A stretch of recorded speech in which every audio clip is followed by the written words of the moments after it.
photographing the way I do, but with my colors, this will change everything.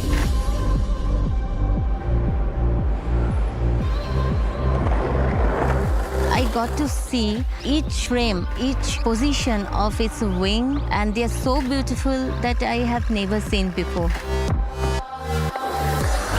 Being able to move quickly and working at my brain's pace and getting those shots in the moment.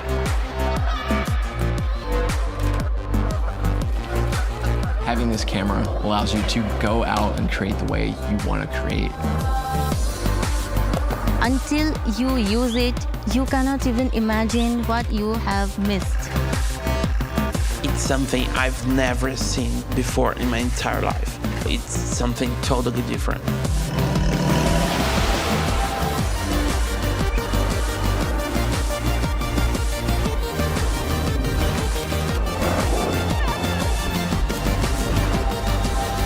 Nikon Z6 III. Outperform.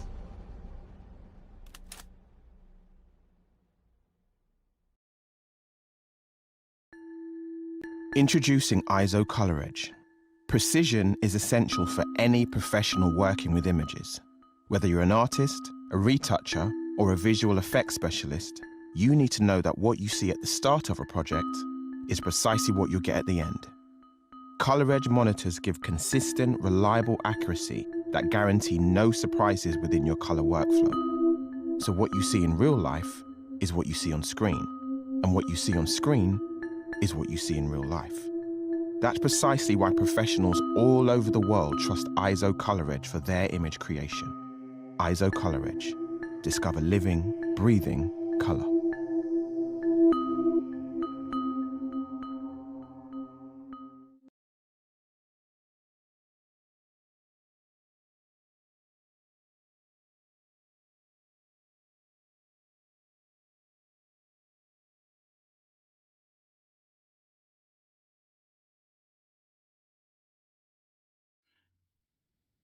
Hello and welcome to the judging of our third category in the 2025 Australian Photographic Prize Portrait category. We are thrilled to have you joining us from wherever you are across the world as we celebrate the incredible skill and artistry of photography. I'm Robin Campbell. I'm the Foundation Director of the Australian Photographic Prize. I've been invited here on behalf of Daniel Bingham, the 2025 Australian Competition Prize Director. Also working really hard to make the prize a reality is our Director of Judging, Chris Anderson, who has been expertly curating an amazing panel of judges that you'll see today. Thank you also to Nathan Bingham, who is running our live stream, and Helen Bingham, who is our amazing scribe. Before we begin, we have a custom at the beginning of our meetings here in Australia. It's called the Acknowledgement of Country. I'd like to acknowledge the Wurundjeri Woi Wurrung people of the Kulin Nation, the traditional custodians of the land on which this event is hosted today. We pay our respects to their elders, past, present, and emerging. The Australian Photographic Prize would not be possible without the generous support of our sponsors. We'd like to thank the following organisations for their support. Nikon Australia. They're our major sponsor and they're awarding the overall winner $5,000 in Nikon product. Thank you so much to Julie, Kylie, and the Nikon Australia team. Thank you also to our division sponsors. AZO, who are sponsoring the Creative Photographer of the Year division with an AZO monitor valued over $2,500. Thank you, AZO. Thank you to KL and Godox for sponsoring the Classic division, and Ilford for sponsoring our Single Capture division. Also, big thank you to Photography Studies College, who are kindly donating $1,500 scholarship to any course at Photography Studies College for a high school student Photographer of the Year. Seriously, encouraging the next generation of photographers to do their best and create amazing images going forward.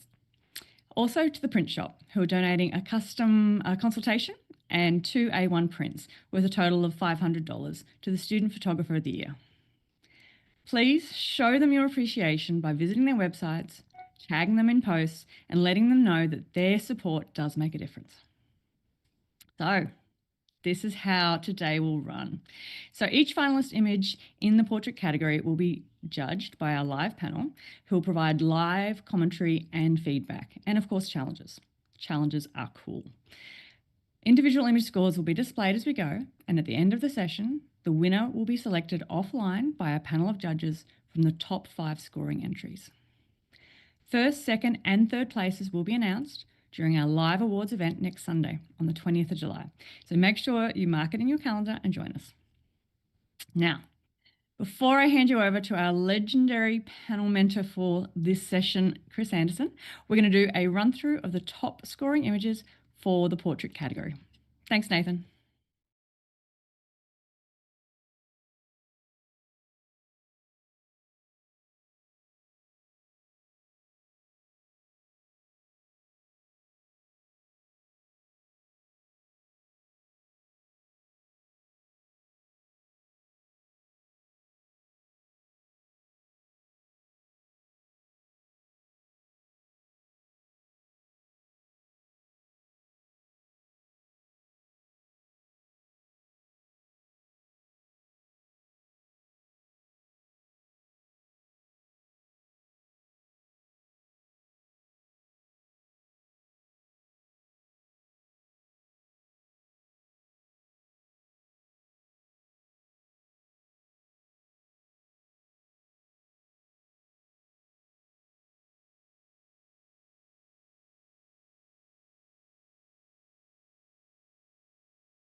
Hi, everyone. Thanks for that intro, Robin, and hope you enjoyed that run through of images. And welcome to judging for the portrait category for the Australian Photographic Prize. You would have seen there, this is the top 30 judging, and there were more than 30 images in that run through just now because we had a significant tie for 30th place. So we're going to have more images than you could imagine for judging today in our portrait category. So a little bit about the portrait category. The rules for portraits pretty basic. Images that capture a subject's essence, personality, or story. Each image must feature at least one person and can range from candid moments to formal portraits of individuals, families, or groups. And portrait is part of our classic division, which uses very limited post-production techniques to just complement the original intent of the capture. So we can create a finessed version of the image, but we can't do a whole lot of crazy Photoshop work. So these should be pretty authentic portraits. Now, we've got an incredible set of judges for you today, and it is a truly international set. For some judges, it's after midnight where they are, so thanks, you guys. I'm just going to run through and introduce them briefly. Alan, who is assisted by his cat today.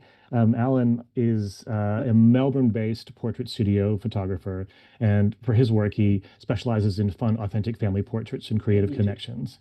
And this company is called Photobat. He has also won Dad of the Year 14 times. We're having a hard time verifying that claim, but he promises that it's true. Amber Griffin is joining us from New Zealand. She's one of New Zealand's most celebrated creative portrait and commercial photographers. She's won Grand Champion at the Asia Pacific Photography Awards. She's been the New Zealand Photographer of the Year at the Iris Awards, and does incredible dance and conceptual portraiture. So Amber, really, really glad to have you here. Andrew Campbell has got 25 years of judging experience. So that's a huge amount of experience to bring to our panel today.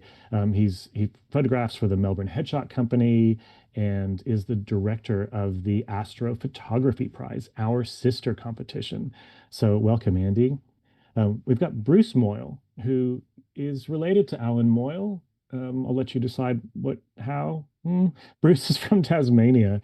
His work is the most wonderful portraiture and abstract work, cinematic work, amazing storytelling. He's won several finalist nominations for a portrait series called Imperfect Perfect. And we're really happy to have you here, Bruce Moyle, or Moyle number two, or is it Moyle number one? I don't even know. We've got James Musselwhite from the UK, hot off of judging last night's category. So he got up early, did some life stuff, and he's back judging after midnight. UK-based portrait photographer, wrestling fan, educator. He's an Ellen Crum ambassador and an all-around good troublemaker. James, excellent to have you on the panel today. Johan van Kaan, who is a New Zealand-based wedding and portrait photographer. And something really special at the Iris Awards, they have an award called the Ian Poole Judges Award for everyone's favorite judge. And he's won that thing twice, which is just a testament to his excellent judging. So really good to have you here, Johan. And we're going to finish with Peter Rossi. So Peter is a commercial photographer. He's based in Queensland, where I am. He's got more than 30 years of professional experience in the industry and does amazing portraiture. So if you haven't seen his work, you need, and all of our judges' work, you need to go have a look. He's been named the AIPP Australian Photographer of the Year twice, which again is an incredible outcome. So this is the level of judging talent that we have for you today, to look at your images and score and critique them. And I hope you really enjoy everything they have to say. So let's get started. We've got 5 judges on the panel at any one time. So we're going to kick off with Amber, Andy, Bruce, James, and Johan. So if you guys could hop on the panel, Alan and Peter, you get to stay in reserve for a little bit. And if we could have our first image, please.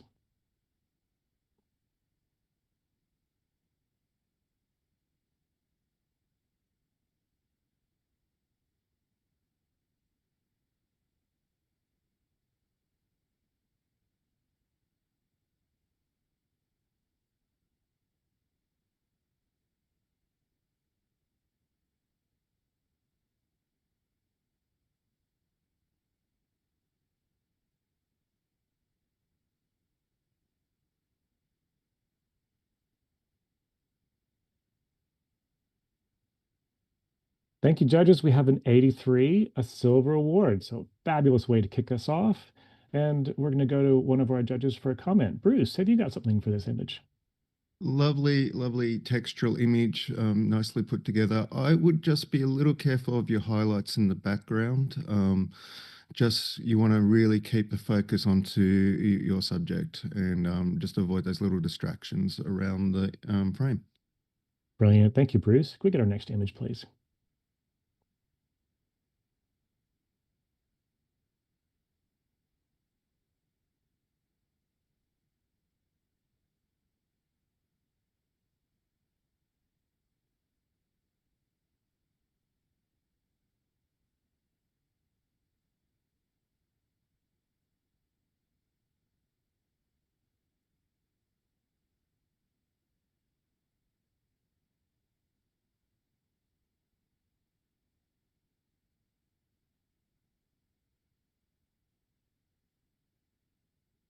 And thank you, judges. We have an 84, a silver award. So thanks, everyone, for that. Andrew Campbell, could we get a comment from you, please? Absolutely. I think this is an extraordinary, fabulous image to take us into this child's imagination. I mean, every kid, at some point probably wants to think they're going to be an astronaut. So, I kind of love the fact they've reflected that with the sense of isolationism. And I think if it was possible to make the image a little stronger, perhaps losing the graphics in the background of the bus would take our attention away from that and bring it back to that beautiful face. The color using the red shoes is fabulous as well. So well done to the entrant. Excellent. Excellent feedback, Andy. Thank you. Can we get our next image, please?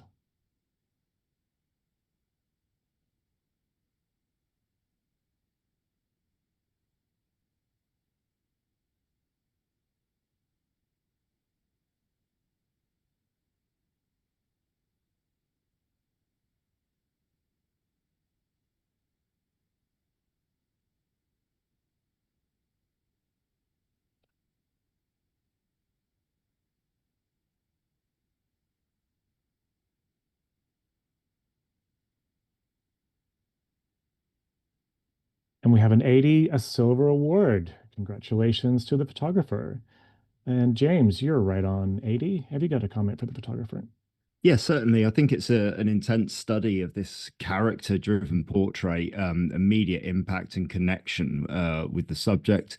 When we're working with shallow depths of fields, it's very implicit to make sure that our point of focus is absolutely bullseye, and it's not quite when the eyes are working on different planes. It's very difficult to maintain that, particularly when there's so much eye contact in that picture. A little bit more light in those eyes might have elevated it slightly, and just bringing down some of the brightness across the chest so that our eyes as viewers are drawn immediately into the face, maybe would be looking to elevate that into the next level, but I appreciate the creativity. Brilliant. Thanks, James. Excellent feedback there. Can we get our next image, please?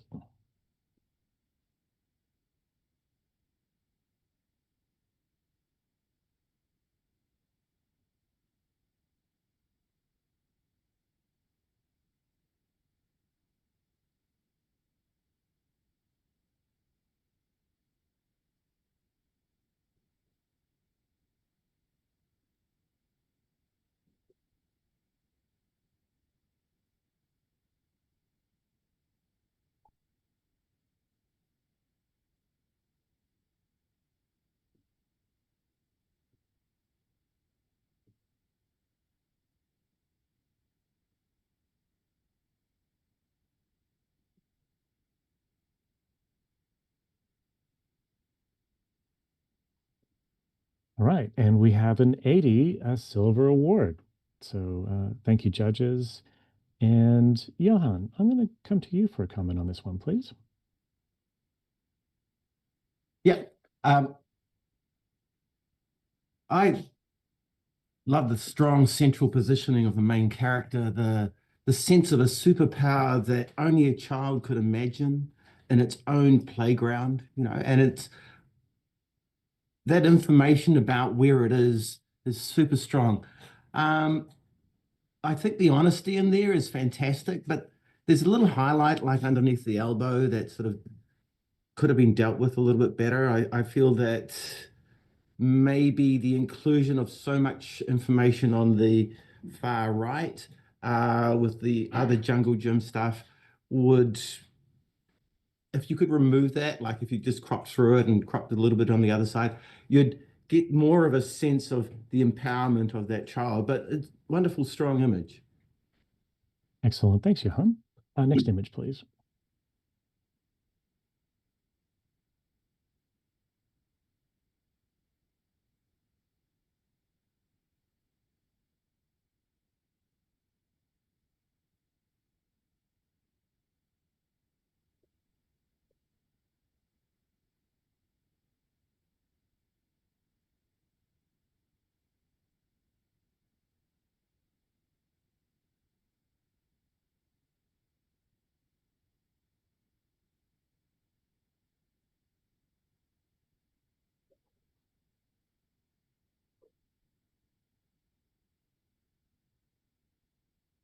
Thank you, judges. We have an 80, a silver award.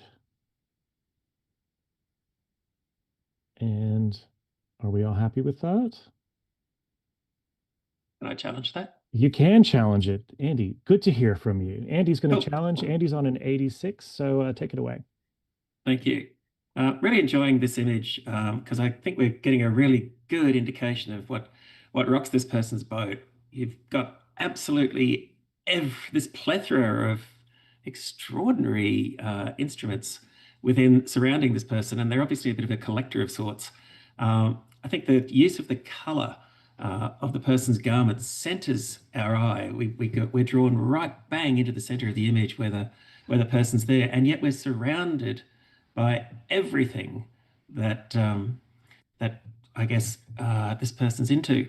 And if you look really carefully in there, there's some really interesting stuff. So as a portrait, I'm very comfortable with it, and I love the way the image is handled with the vignetting effect there. I think it looks really, really cool. So I'd like to hear what the others have to say. Okay, thanks, Andy. James, can we get a comment from you, please? Yeah, certainly. And thank you very much indeed, Andy, for challenging this image. I scored this 75, placing it in the highly commended category.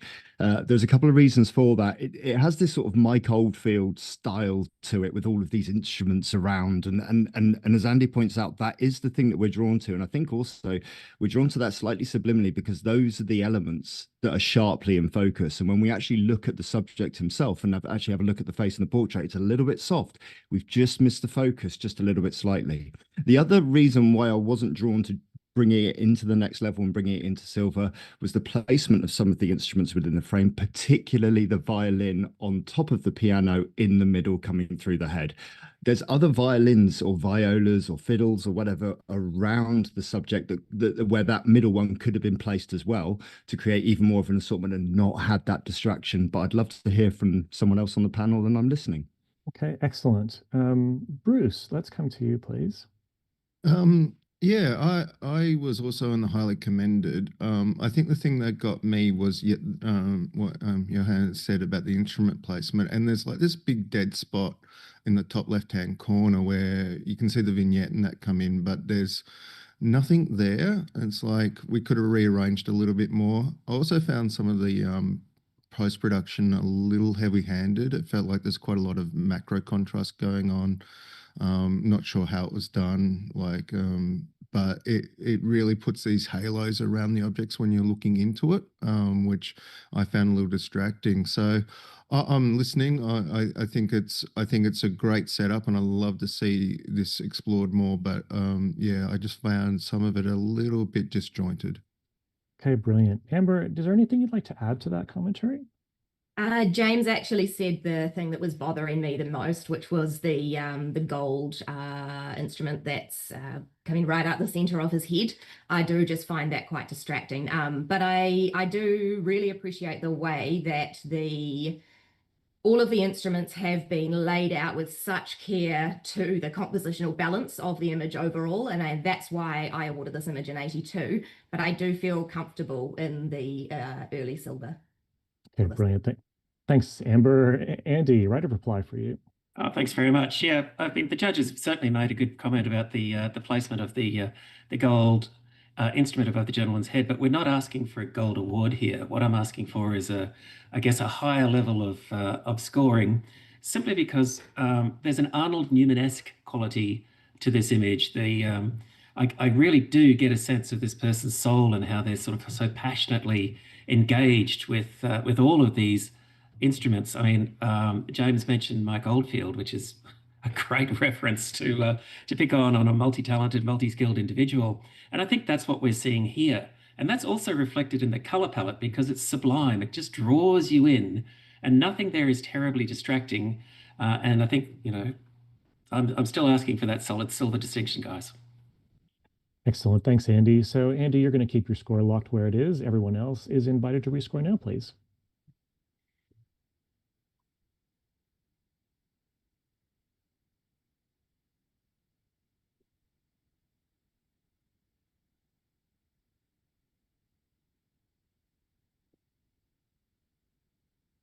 Amber and Johan just waiting for you.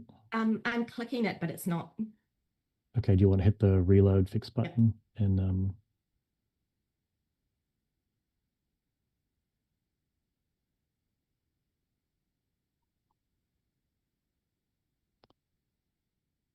nope, we still have a little bit of a technical difficulty, guys, so just hold tight.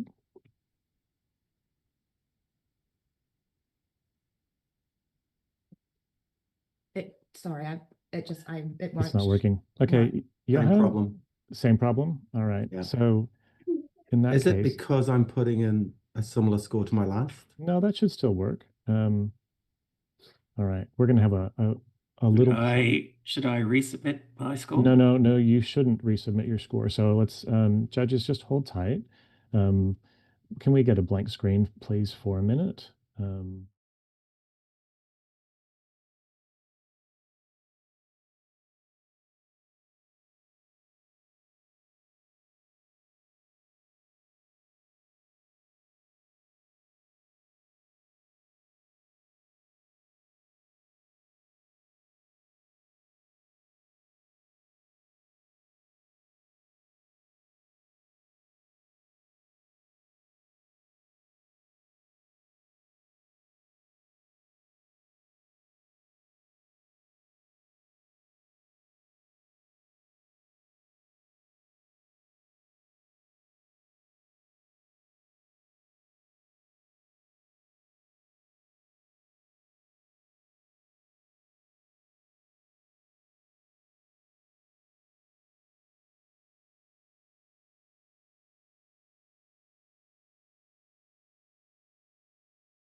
Hi, everyone. Apologies for the technical problems there. We had a little glitch with our platform, which is the first time that's happened this run. But good news, our scores are in from our judges. So thanks, judges. We have an 81 silver award. And Andy, you moved that score up by 1 point. So well done. Every point counts. It sure does. Let's go on to our next image, please.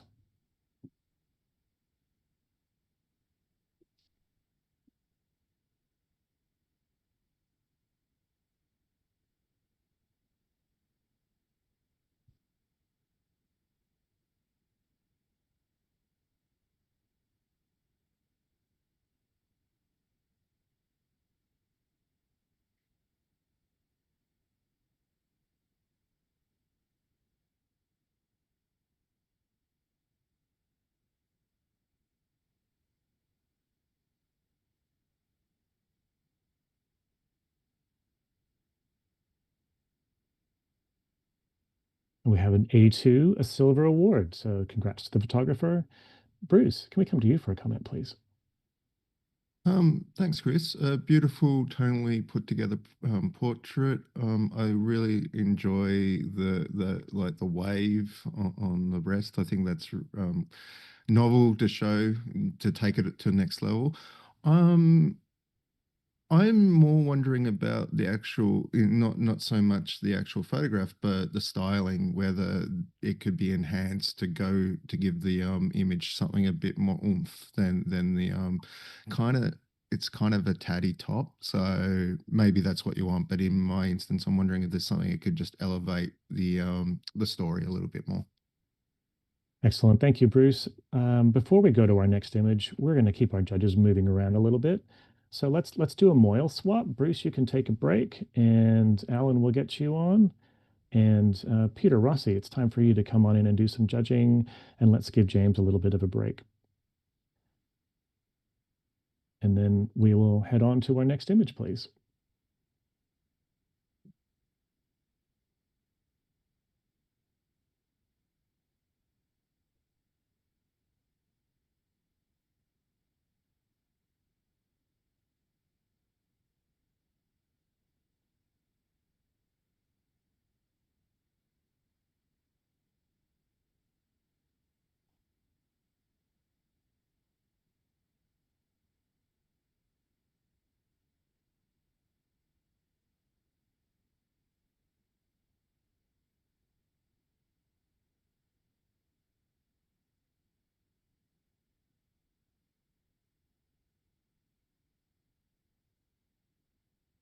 All right.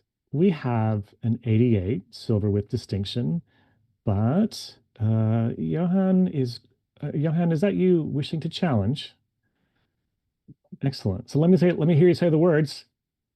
Can I challenge this photo? I would love for you to challenge this photo, Johan. So Johan, you're on 94. If you'd like to kick us off, that'd be great. Aside from the obvious painterly quality of this image and the references to long existing paintings, or a painting in particular, the depth of sadness in this man's eyes is so powerful. It's reflected in his expression, in his lips, and the way even that he's holding the gun. There's just a resigned give upness about this that is wonderful. And I keep looking at this and I feel a piece of my heart sinking. The color palette, and I don't like using that word color palette, but it's outstanding.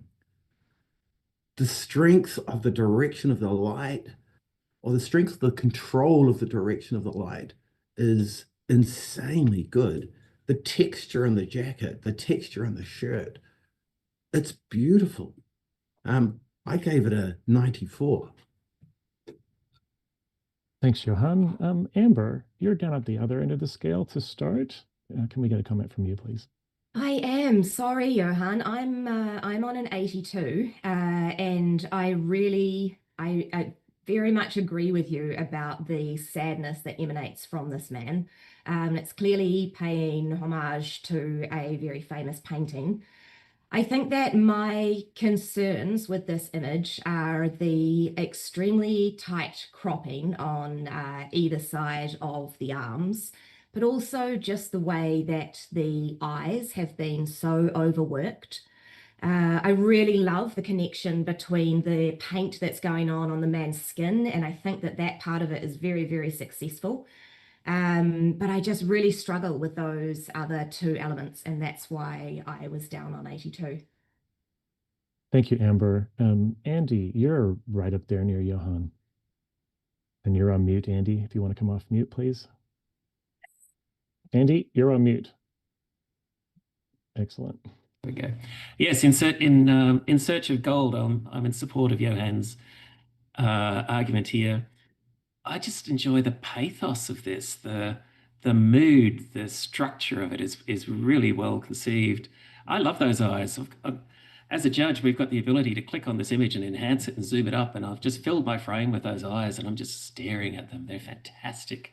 If I had to nitpick, it'd just be the hat. I think it's a little bit bright and slightly distracting, but in every other way, I'm really, really enjoying this image, and I'm strongly in support of the gold.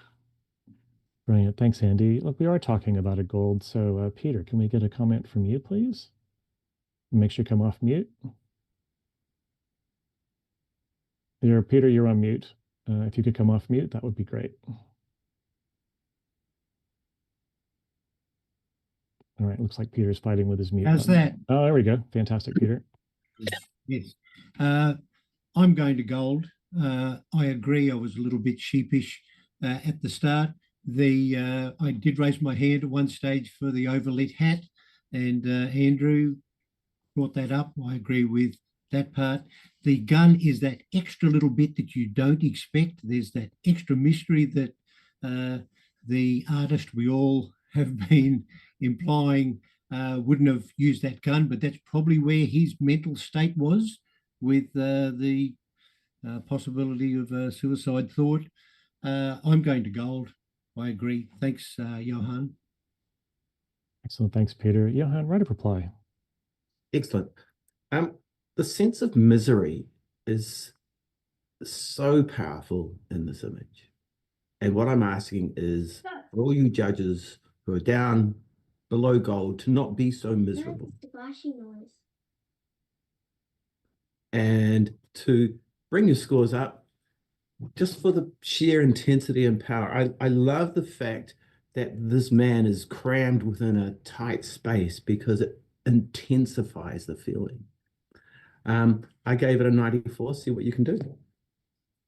Thank you, Johan. So, Johan, you're going to keep your score where it is. Everyone else is invited to rescore now, please.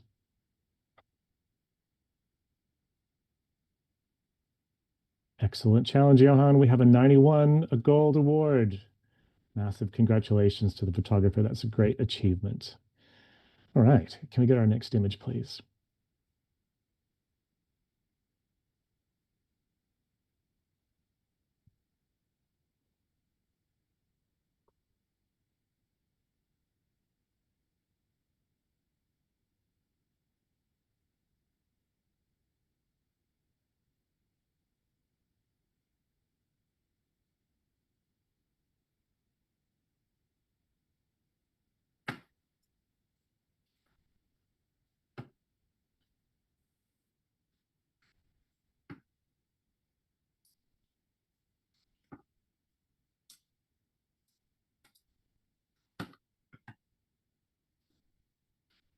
All right, thank you, judges. We have an 82, a silver award.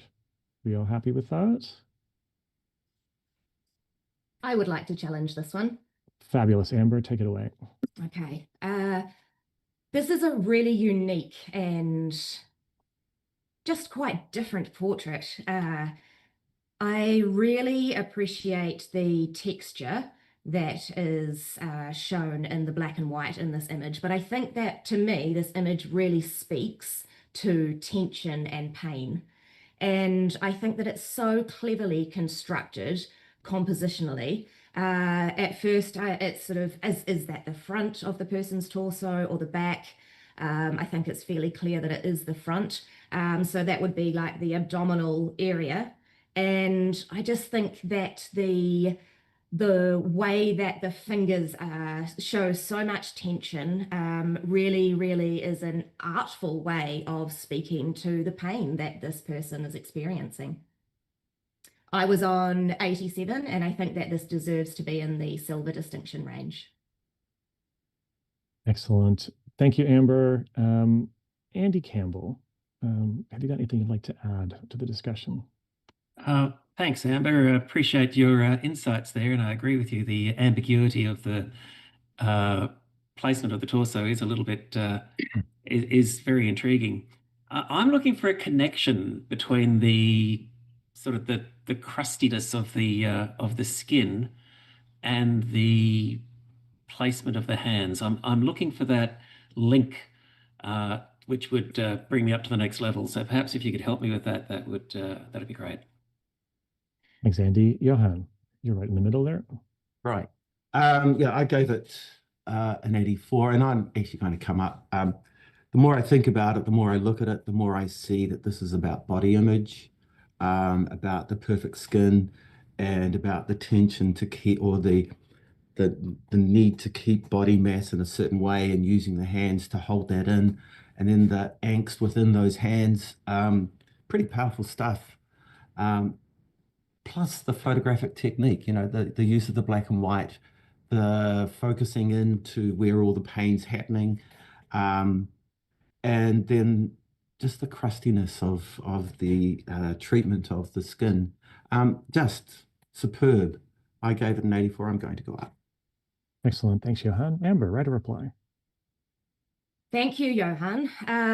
I don't know what the link is between the crust on the skin and the placement of the hands, but I don't actually think that that's important. This image gives us a really strong sense of discomfort, and whether that skin condition is related or not to the abdominal pain, I don't think that that is important. I think that we need to reward this image for the clever photographic technique and for the amount of emotion and expression that this photographer has managed to create without even a face in the image. It's very cleverly done. Come up to silver distinction. Excellent. Thanks, Amber. You're going to hold your score where it is. Other judges, please rescore now.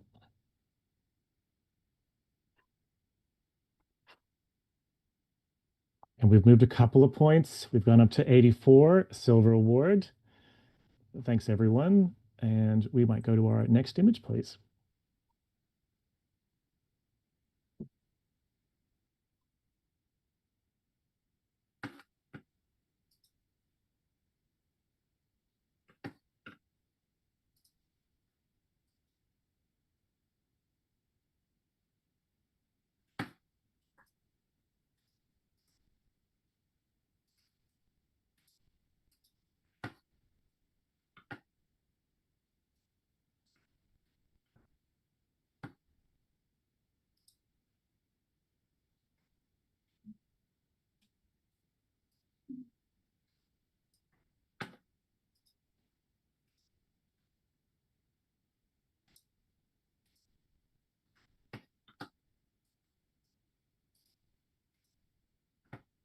So thank you, judges. We have an 84, a silver award. So congratulations to the photographer. Alan, you were pretty close to the average there. Have you got a comment? Yeah, I really kind of feel this kind of image. It's sort of, again, harking back to, I guess, the chill. You're more used to seeing that a lot of the time in sort of wedding photos and things like that. So to have that almost representing, like, coming back to thinking back to different times in youth, and to adding a little bit more, like, I guess, glamour and beauty to this situation. And then also that placement on the chair. And initially I thought possibly that distraction onto the right, the top of the chair, but then I also feel like that also might place us in some kind of facility or something on the chair that is required for care. So yeah, well done to the photographer. Excellent. Thanks, Alan. Can we have our next image, please?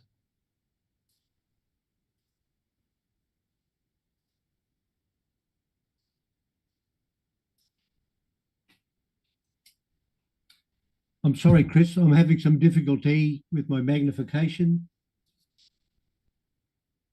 Okay. Sorry.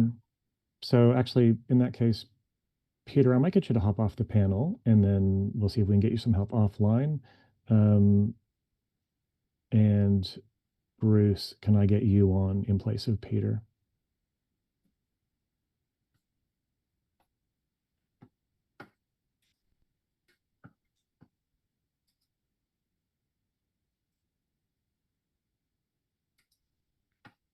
All right. Thank you, judges. We have a score of 79, highly commended. However, with quite a range in our scoring, with Amber Griffin on a 98, we are going to go to this is an automatic challenge. So in an automatic challenge, we're going to start with Amber. She's not going to have a right of reply. She's going to have one shot. And then any judge that would like to speak to this will be able to. So, Amber, we're going to start with you, please. Oh my stars. I am just so baffled by the rest of the scores that I see on this image. When this image first came up, it absolutely took my breath away. This is one of the most masterful portraits that I have ever seen. To me, this image represents fading youth.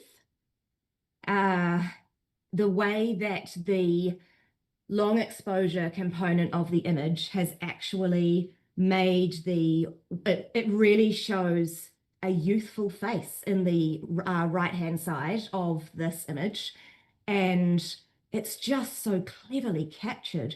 You've got I think it's a sunflower, whatever flower it is, it's like a faded sunflower of days gone by.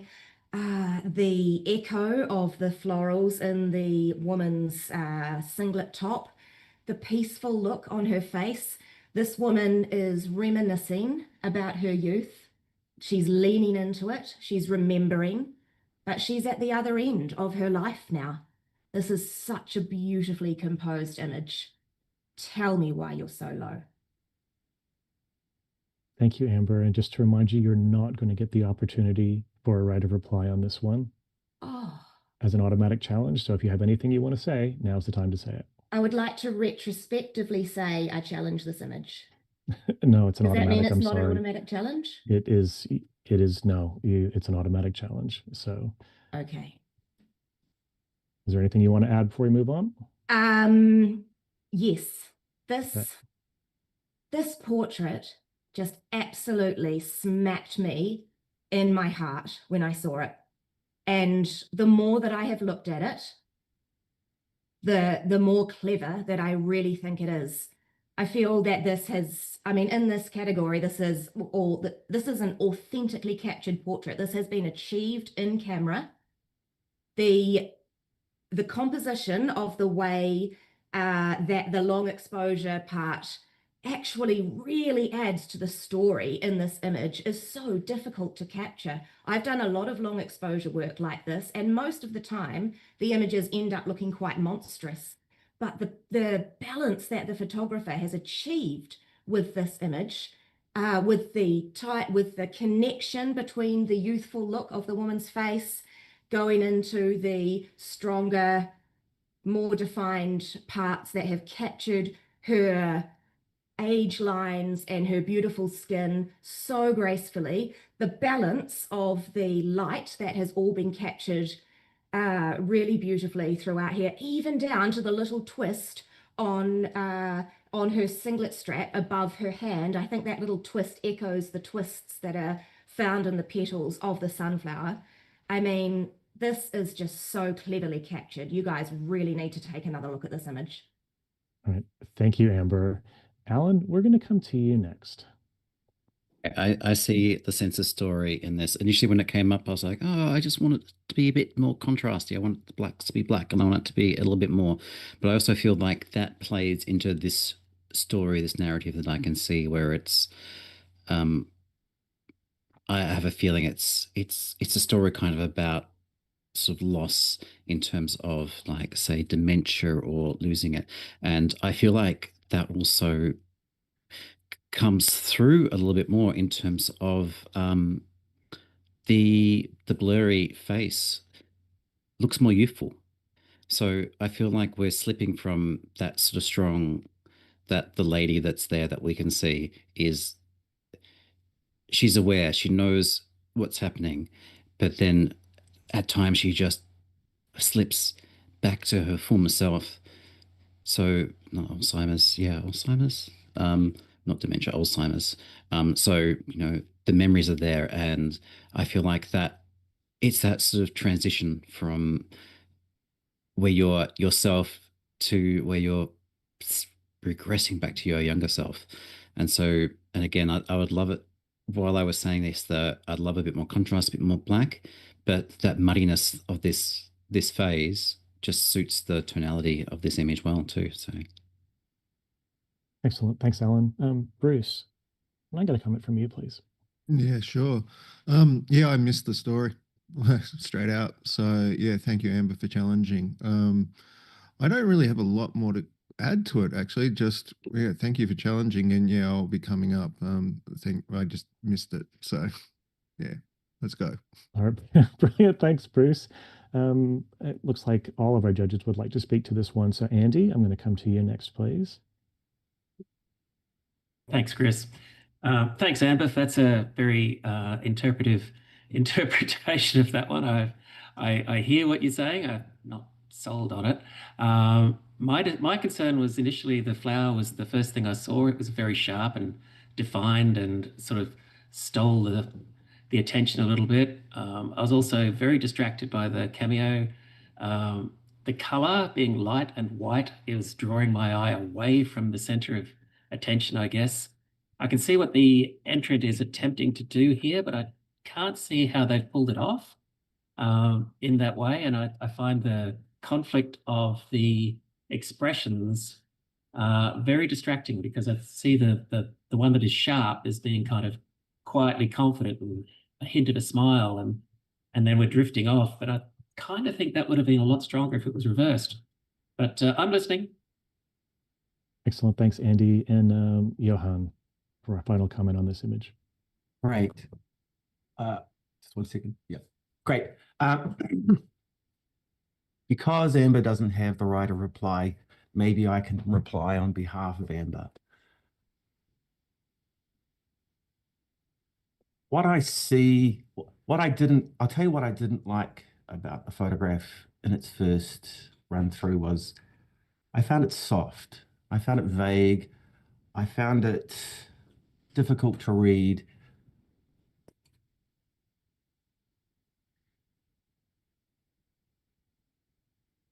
But the soft is important because it's about fading. And I mean soft as in the palette. It's not contrasty. It's gentle. So it's about fading. And the flower says that. And then the face is defiant of fading.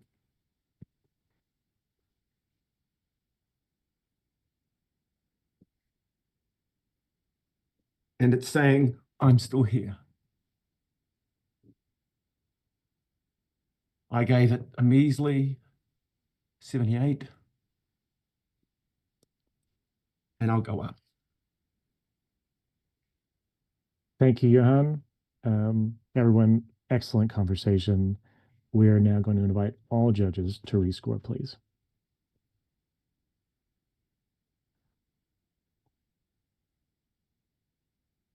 And we have moved up to an 89, a silver with distinction. So congratulations to the photographer, and also congratulations for moving our panel today too, because that was quite a moving discussion. All right. Can we please move on to our next image?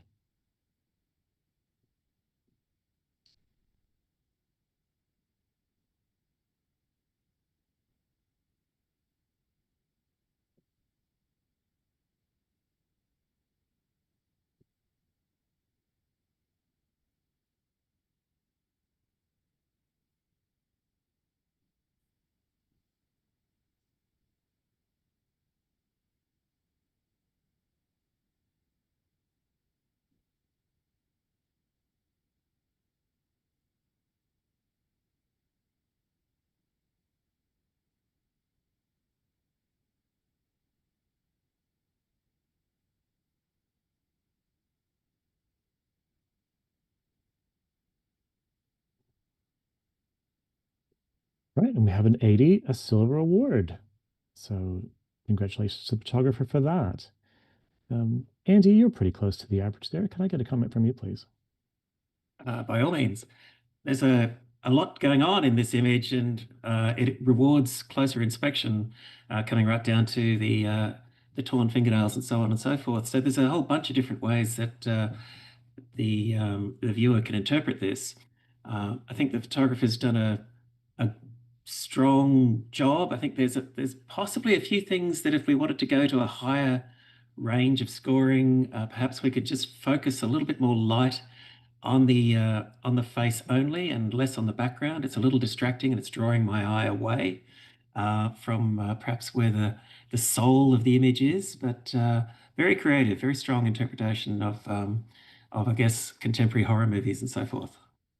Brilliant. Thank you, Andy. Before we go on to our next image, please, we're going to do some judge changes. So, Amber, we're going to give you a little rest. And James, we're going to bring you back on. And Johan, I think we're going to give you a little break as well. And Peter Rossi, we're going to welcome you back to the panel.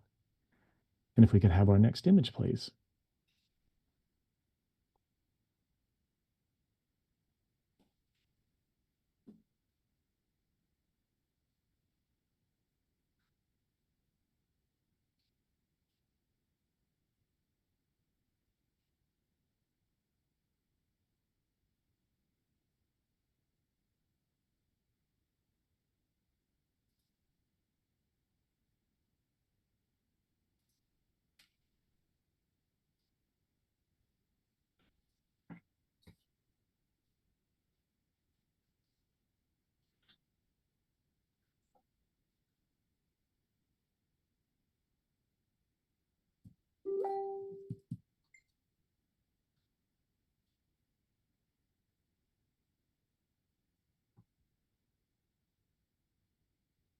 Andy, James.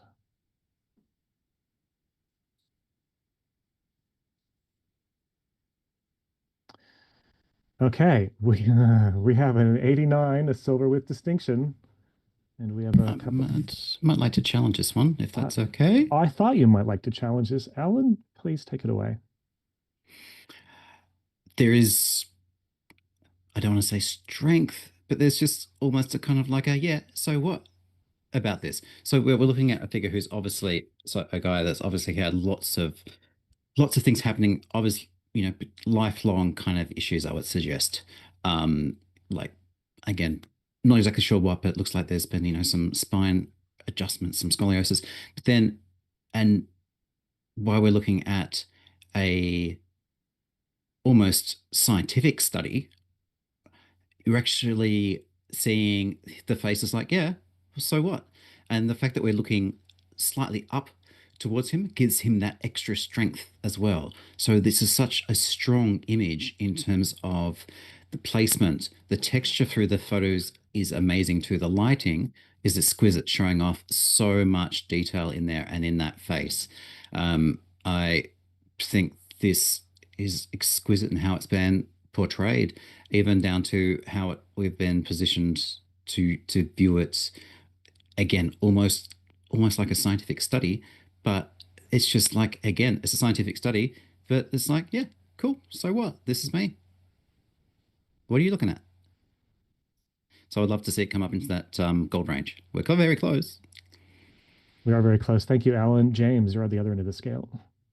Yeah, I placed this at 80 in the silver category. I just felt that the photographer, the creator, was caught between two mindsets. And I believe that both images individually are probably stronger than the sum of the two of them together. Particularly the image on the right, I just felt that there's a lot of character in there and a lot more drawing me into that image. And just, I don't feel that they complement each other together. And that's what was holding me back, but I'm listening. Excellent. Thanks, James. Andy, you're up there in gold. Yes, very much so. Thank you.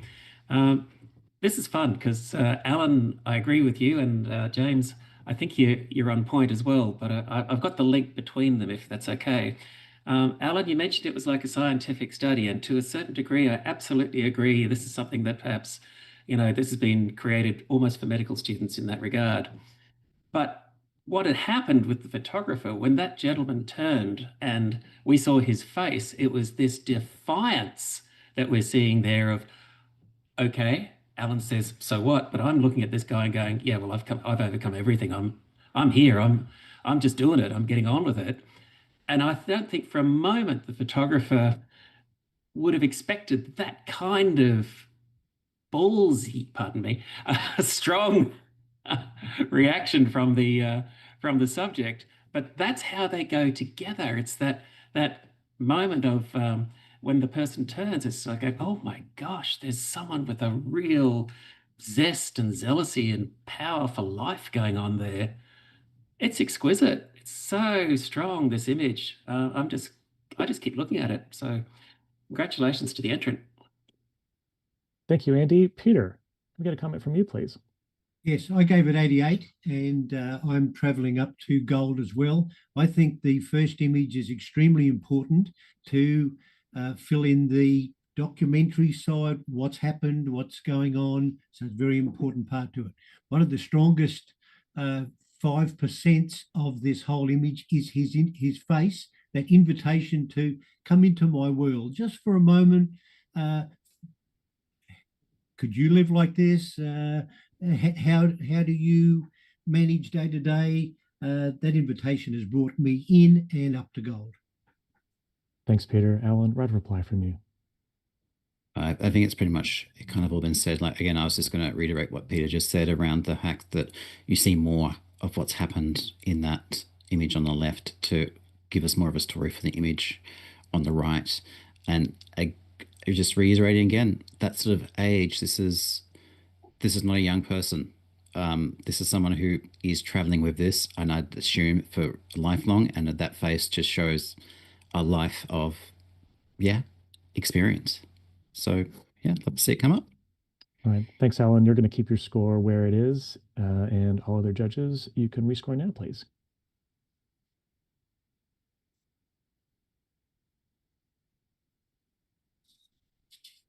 Great challenge, Alan. Congratulations, photographer. 92 Gold Award. Fantastic work. All right. Can we have our next image, please?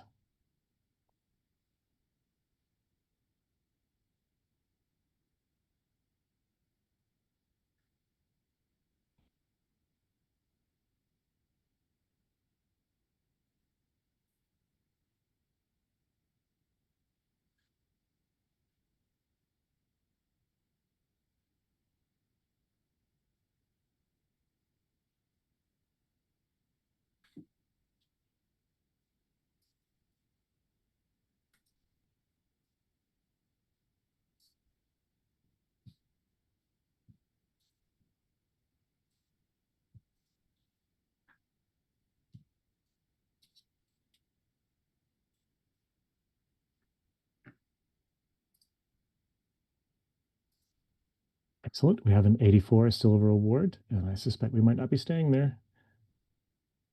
Andy, you're on mute. I'd love to hear you come off mute and challenge this image. Very well. Let's challenge this. This is a beautiful Botticelli-like image. There's a Birth of Venus quality to this one that I think it's got this kind of, I don't know, it's almost like a Sistine Chapel moment, but brought into our current time. Each and every one of those tattoos alludes to the story of this person with their I guess, sense of rebellion and individuality. And yet, at the same time, this is beautifully handled. The quality of image making here is exquisite. There's detail in every single highlight. There's a little bit of movement to complement the background within the hair. The actual, I guess, the makeup and so forth is beautifully done. Not sure what everyone else didn't see there, but maybe I just saw something different. So let's have a chat. All right, brilliant. Thanks, Andy. Bruce, let's come to you on the other end of the spectrum. Yeah, I was in silver.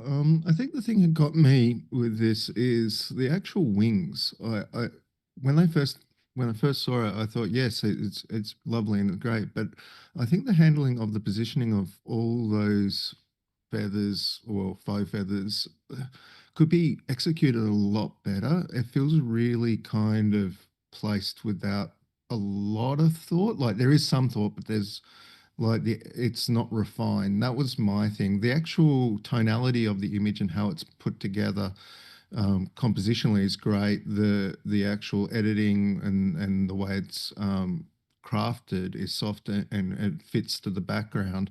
But I think for me, what was holding me back was just the execution of that posing, more of those wings than the posing, to be honest. But I'm listening. Excellent. Thank you, Bruce. Peter, you were right on the average. I love the idea of the fallen angel, and I really get that. And the expression, yes, works with that. Even the eyes not connecting, turned down. It's like she's thinking, you know, what have I done? Da, da, da, to get to this. But the distraction for me was the background being so sharp.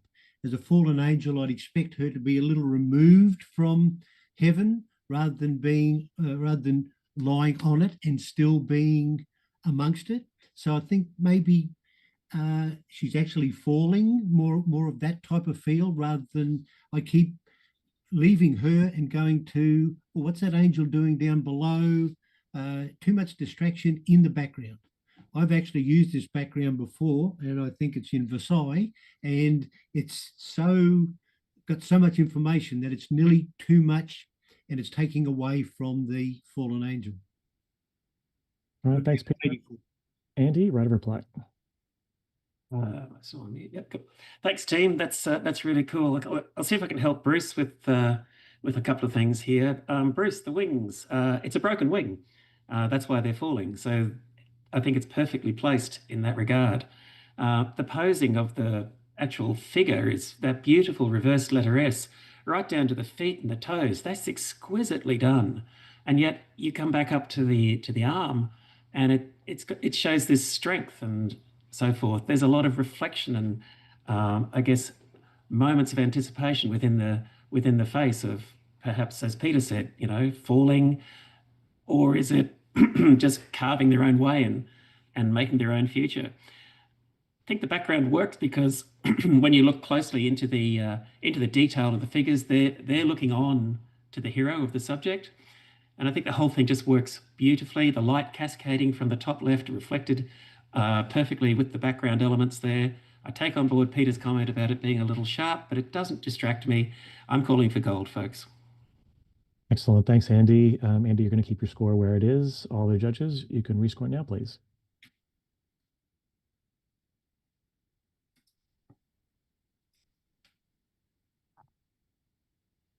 And we've moved up a couple of points to 86, silver with distinction. Congratulations to the entrant. We're going to now move on to our next image, please.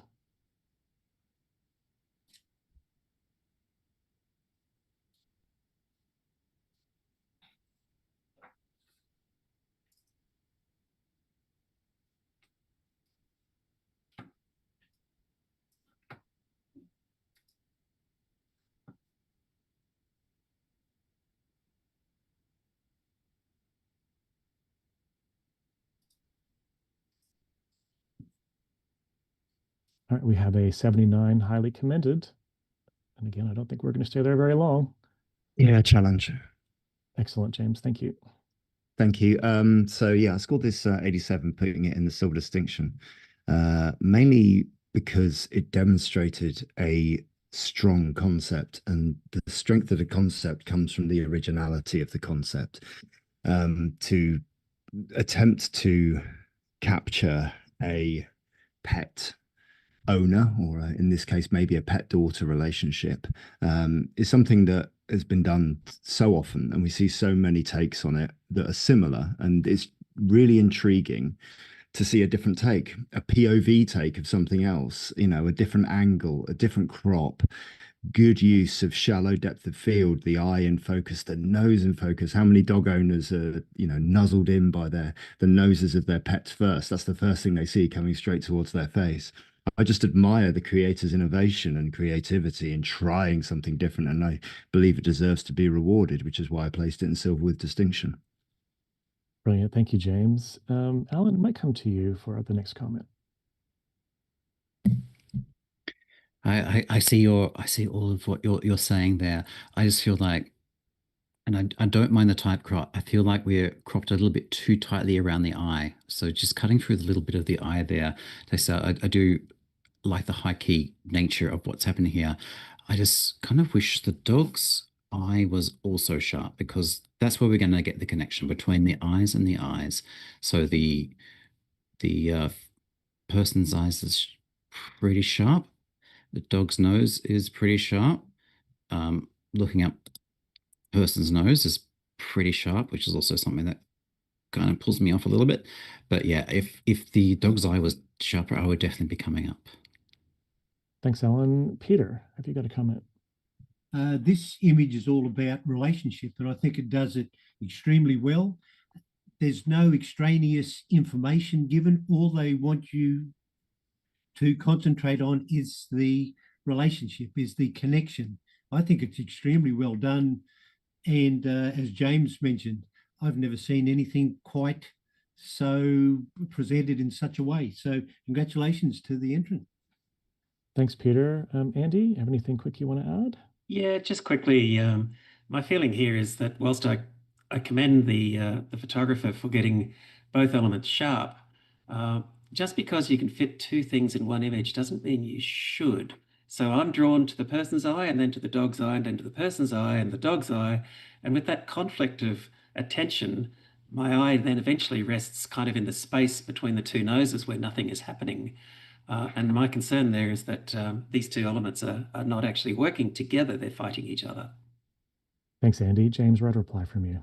Absolutely. I mean, I appreciate Andy's interpretation of that, and I appreciate that the image allowed him to look around the frame and go from eye to eye. As Alan so keenly pointed out, there are so many sharp elements in that, and in a high key setup in this environment from that angle, it's a difficult thing to achieve. I really, really admire Peter's comments about connection and how less is more in these things. Sometimes we can overcomplicate these ideas by trying to do too much, but we've kept this simple, kept it high key, and kept it all about that close, intimate relationship and connection, which is what portraiture is all about. Asking for a fraction of a point to bring it into silver to get it a silver award. So I would request that the panel review it and see where we go. Thank you, James. You're going to keep your score where it is. Other judges, please rescore now.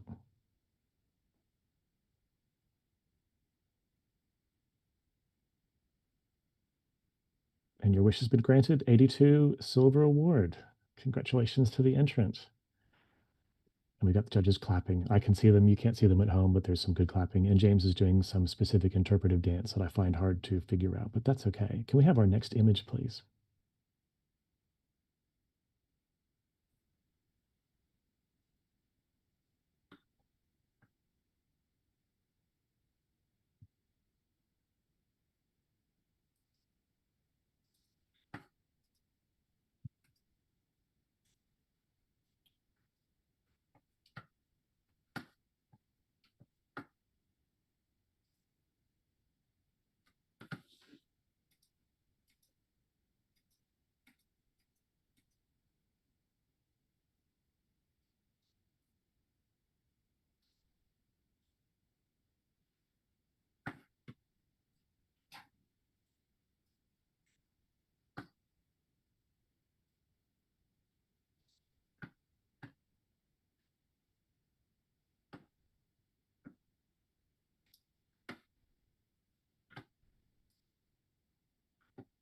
All right. We have an 87, a silver with distinction. We have two judges in the 90s. I'm going for it. Bruce, fantastic. Take it away. Wow, this is different. When you first see it, it feels obviously soft and ethereal and that, but when you punch into it a little bit, you see that it's like water drops and emotion through those water drops as this person is slightly receding into the background. I don't think I've seen this technique so well executed to give such a dreamy feel before without having anything that just kind of blurts out and sort of distracts. This has got every element perfectly placed. It feels like a painting. It feels like a bit of modern art you'd see on a wall somewhere that somebody's painted. The technique is superb. The thing I love about it is the figure within the space is as soft as the image, like the way they're posed, the way they feel dreamlike. They're in a state of dreaming or something to that nature. Like there's an ecstasy in there in its softness, and I would love to see this as a gold. So come up with me, everybody. Brilliant. Thank you, Bruce. The other Moyle, Alan, you're on the other end of the scale. Yeah, I'm on the wrong end of the scale here. I was actually thinking, oh, I was looking at going, right, oh, how can I talk this up a little bit more? That's what I was thinking before I put my score in, because I thought I need to probably talk this up, but no, I need to not talk it down, so I'm not going to. I get more of a I get a fairy tale that we don't know story happening here. It's kind of an almost frozen, that's kind of almost a defrosting kind of story. It's like the beauty has been frozen and it's coming back, which is why we've got the water droplets coming through and we're facing towards the light and we're going towards it. So, and the fact that we have the figure there in different state parts are more in focus than others, it shows to that sort of process of the flooring out. So, yeah, I'm not saying anything bad. I'm just gonna just add to the story. Excellent. Thanks, Alan. Peter, can we come to you for a comment? Yes, the ethereal quality here is mind-blowing. I gave it 90, and I think it's worthy of a little higher. Great pictures stop you, they make you feel, and they make you think. And that's exactly what this image is doing. It's inviting me right into this expression and the femininity, the hands, the pose, everything is in the perfect place and just to the right degree. It's beautiful. I don't actually have an explanation for the uh, water droplets, except that that's muting the image and putting it just where I want it to be. I don't need to have every detail in this picture. Just the mood is enough to keep me thinking, wanting more. It's clearly a gold. Brilliant. Thanks, Peter. Andy, can we get a comment from you, please? You've got to come off mute. Thanks very much, team, and thanks for all the great comments here. I was holding back initially on 88 because the bottom hand was just drawing my attention a little bit too much away from the sublime beauty of that face.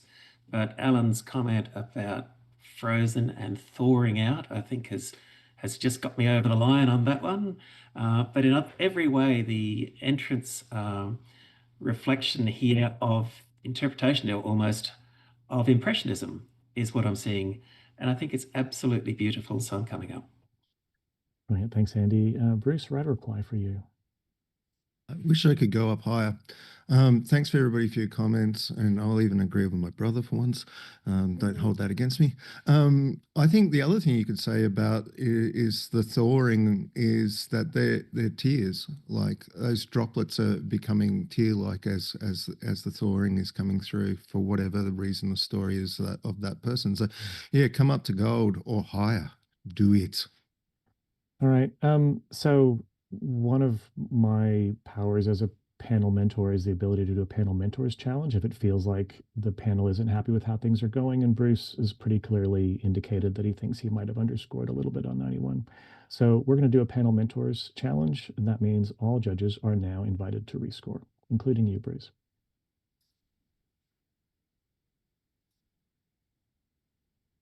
And we have a 92 gold award. Congratulations to the photographer. That's an excellent result. And we have some clapping. And Peter looks like a seal when he claps, but that's okay. So let's go on to our next image, please.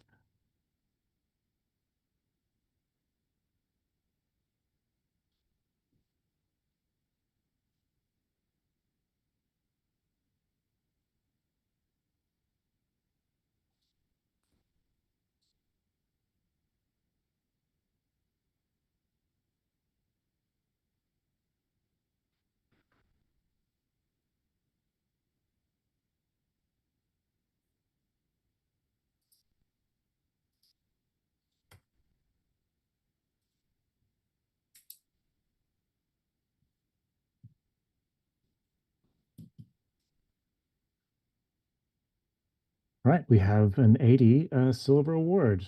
We all happy with that? Now I'd like to challenge. Brilliant. Thanks, Peter. Take it away. I gave this picture 86. There are so many beautiful details there that it's about storytelling. It's about the going somewhere, the transportation. It's about looking back. It's about a harsh environment, the sun, the shading. There's enough detail in those eyes there. You automatically get pulled into those eyes, even though they're very, very dark. To have lightened them would have lessened the harshness of the environment. I gave it 86. I think it's very worthy of more than the 80 that it's been given. I'd like to hear what some of the other judges have got to say there. I'm sure there's things to add. The more I look into it, the more details I get. Even that shadow of the glass. Oh, yummy. Excellent. Thanks, Peter. James, can we get a comment from you, please?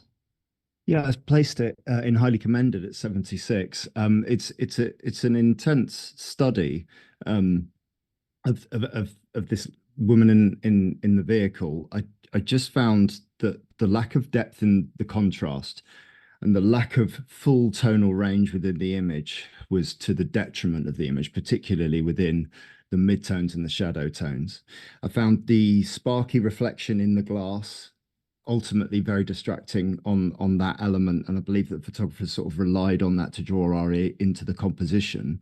And it's that overall composition for me that just isn't there. We got a very, very tight crop on the top through that hat, which I believe would have created a wonderful shape within the image.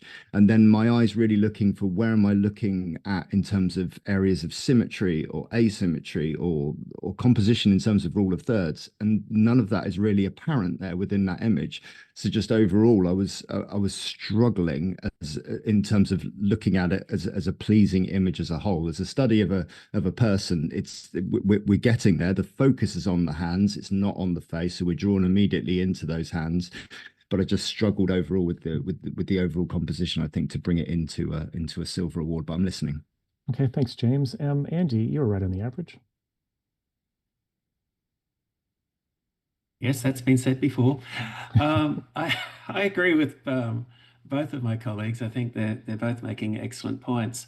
The one thing I would really like to have seen here was more content on the left-hand side of the image. I want to know where this person is staring at, because that 1,000-mile stare is fantastic, and I get the sense of tension within the glass, and there's even some fluid in the glass. So I guess it's all kind of links together to sort of tell a little bit of a story of anticipation. But I just want to know I want to know more, and that's why I'm kind of holding back a little bit on going with Peter. But come on, you got to write a reply. You might get me there yet. Nothing average about you, Andy. Don't worry. Peter, write a reply for you. I think, Andrew, there's no need to know exactly where she is. That possibly would be distracting from the story of her. She's been everywhere, man, type of woman. I can see the experience, the watch, the rings, the gaze, the earrings, the cowboy hat. There's enough of everything. Everything that isn't important has been cut out. And James, I feel that the strength of this image is the fact that it's breaking the rules. The shadow of the finger right down to the bottom, the eyes right up to the top. If I tried cropping it, I wouldn't have the sense of place. If I expanded it, I'd have too much information. I think it's extremely well crafted, extremely. Yeah, the face supports the hand, supports the glass, supports the jewelry. Everything works.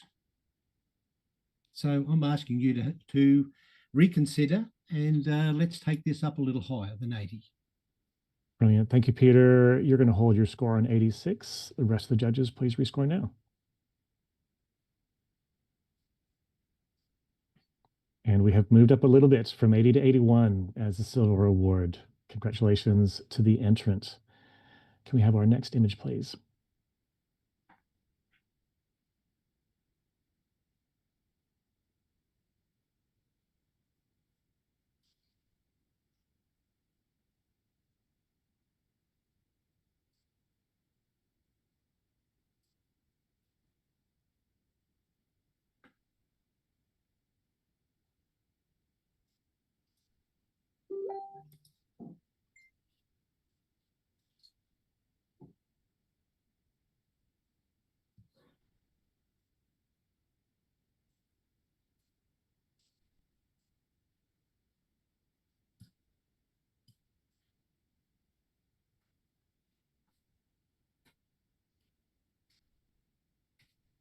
All right, thanks, judges. We have an 84, a silver award.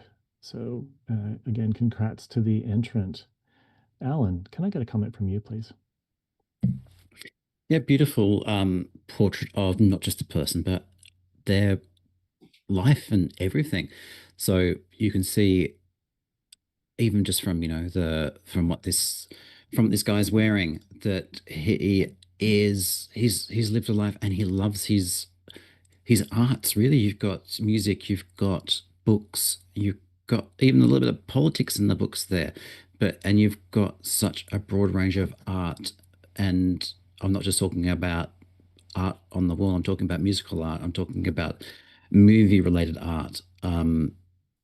Yeah, even down to the furniture within that space too. So it's been really well handled, and just a great expression on the guy as well there. So well done.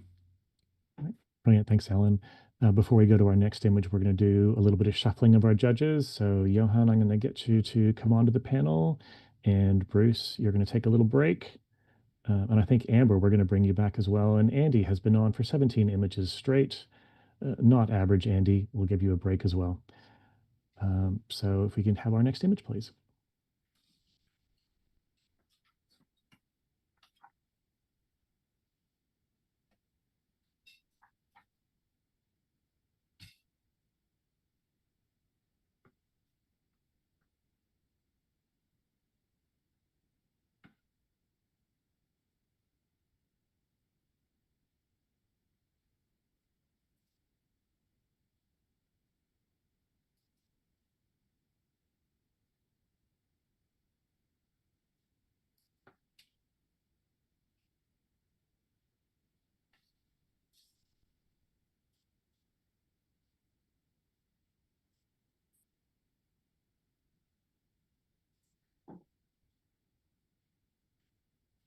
All right. We have a 87 silver with distinction, but again, I don't think we're going to stay here too long. Johan, you look pretty keen. Would you like to challenge this? Okay, that's a thumbs up. And as he looks for his mute button, I know he's up. I believe in you, Johan. You can find it. There you go. Take it away. Okay. The wonderful striking element in this is that yellow head cap, and it's sharp. It's almost like an upside down face. It's reflected somehow in the background posters, which talk about elite gym, learn to swim, etc. And then you see this image of this person, and the out of focus hand and the stump are really relevant to this story. And what it's saying to me is, don't focus on my disability. I gave it a 91. I think it deserves it for the wonderful graphic.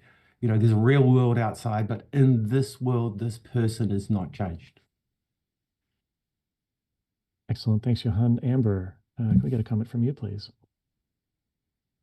Yeah, sure. I was sort of down the other end of the scale. I'm on 82, and I see that narrative, and that's what I really appreciate about this image. I just find the inclusion of the top sort of 10% of the image with the wonky horizon and the sort of blown out sky. I just find that really distracting, and I don't know that the inclusion of that environment really adds to the story in any way, because I feel like there is enough story going on with what we can see of our subject and the inclusion of all of the billboards in the background. And it just kind of really ruins it for me. Thanks, Amber. Alan, you're in support of the gold. Yeah, I feel that top section adds to our sense of location hugely, because Elite Gym could be anywhere, whereas looking at that, it has almost a third world kind of feel about it, and that sort of top level. So that gives us that so much more. And again, even when we were looking through the photos initially in the first sort of run through to get an idea of what was happening, this one stood out because I went straight to the Elite. And normally I don't want words in photos because they're going to distract me, but this actually turns it from more of a action photo, exquisitely taken action photo, to a documentary photo. Again, showing that resilience, that strength, and technically it has been handled beautifully. So I'm definitely up in that gold, and I think some more people should join us because Johan and I are pretty cool, and this image is very cool. So, Right, thanks, Alan. Johan, write a reply, please. Right. What the background says is pretty significant to the story, because if you eliminated all the background and just focused on the swimmer, you would see half a story, and you would see it perhaps as a story of, somebody dealing with their disability and normalizing, the ability to swim, etc. Whereas if you start investigating the background, the text is, in one instance, very interesting. It goes from elite swimming lessons, etc., to there's one that says elite swim and gym, and the person in that is what you would expect to see in a swimming situation. Then behind that, you've got kind of a dirty world. It's not pretty, it's not beautiful, it's not stunning, and sort of gives it a reality. So you've gone from the photograph in the foreground to something about elitism, and then behind that is a real ugly world. And I think that the photographer has created this wonderful, ironic reality, and that there is another world out there, and it's not pretty either. And it's versus what it is versus what it should be. So I've given it a gold at 91. It's not going to take many of you to come much higher to make it fully gold. Excellent. Thanks, Johan. Johan, you're going to keep your score where it is. Everyone else can rescore, please.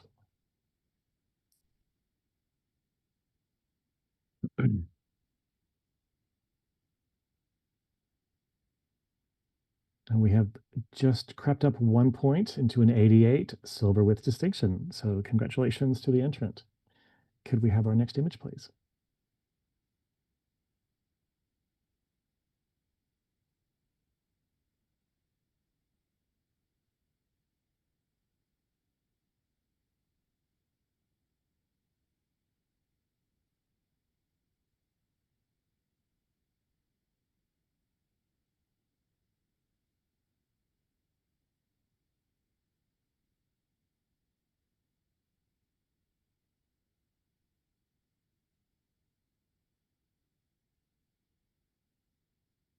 Right, and we have an 81, a silver award. Are you happy with that? Johan, to take the challenge, please.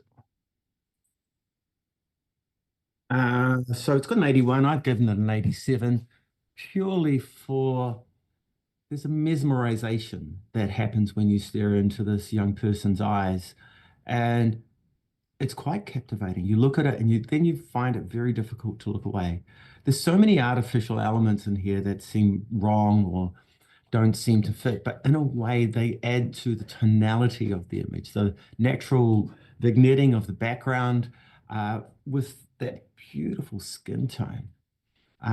If I was going to floor it, I would floor it on the wrist, but that's not enough to take it back into a low silver. I think it needs to be scored a little higher. I gave it an 87. See what you can do.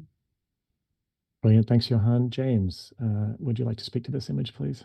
Yeah, I'd love to speak to this image. I've placed it at 78 and highly commended. I actually believe the author potentially could revisit the color calibration on this, as I felt that some of the tones within it would slightly miss the mark, particularly within the hair. And when I started to look in at the detail of the dressing of the image and the dressing of the leaves and the branches, it was clear that those were plastic. And that took me out of the moment. To elevate this style of image, which is submitted for competition with a degree of success and regularity, this style of image, you need to exhibit some sense of originality and creativity, and that can come from set design and dressing with authentic analog products and things and items, and then a little nuance within that picture and that narrative that elevates the portrait to a different level, I think is what I'm trying to say. So this is clearly a photographer who has a good handling on light, but with this style of image, I believe it needs just that little bit extra, particularly with the set design, to bring it into silver and into the next levels above. All right, thanks, James. Amber, you're pretty close to the average there. Yeah, I was on 80 for this image, and I'm really more in the boat with you on this one, James. The very obvious artificial leaves was the thing that sort of brings it down for me. And I think as a portrait photographer, we often rely on artificial florals like that because you can't get what you want at every single time of the year. But when you include those things in your images, you can just do it in a little more of a careful, subtle way to like, you know, if you just see maybe the front of those leaves rather than all the plastic on the back of them, that would really help. I also just want to draw attention to the very white collar in this image. I think we all know that the eye of the viewer always goes to the lightest and most contrasty parts of the image first, and the subject in this image has just got such a beautiful face, and the skin has been treated so beautifully with that little smattering of freckles left on there, and the white collar just keeps drawing the eye down, which is a real conflict for me in this image. But I think that it's a beautifully constructed portrait, and I think that this photographer should continue to explore this idea, but approach it from a place of authenticity a little more. Thanks, Amber. Johan, right over Bly. Great. I'm hearing my fellow judges. I'm not asking for big numbers. I feel that the white collar helps draw your attention to the right part of the frame. I do hear you about the presence of the inauthentic elements, but see what you can do. All right, thanks, Johan. You're going to keep your score locked at 87. Other judges, please rescore.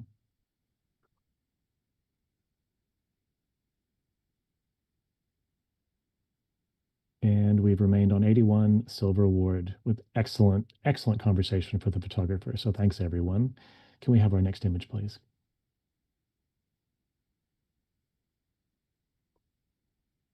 And if you're just tuning in, we are in the portrait category of the Australian Photographic Prize 2025.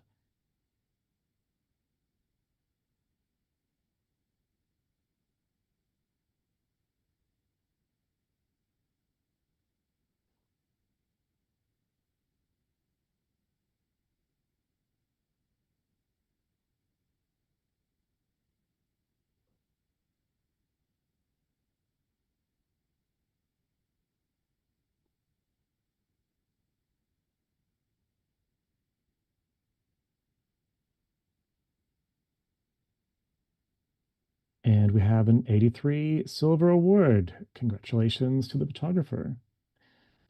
Peter, you were very close to the announced score. Can I get a comment from you, please? Yes. The freshness of the incoming breeze, which is accentuated in the hair and the curtain, is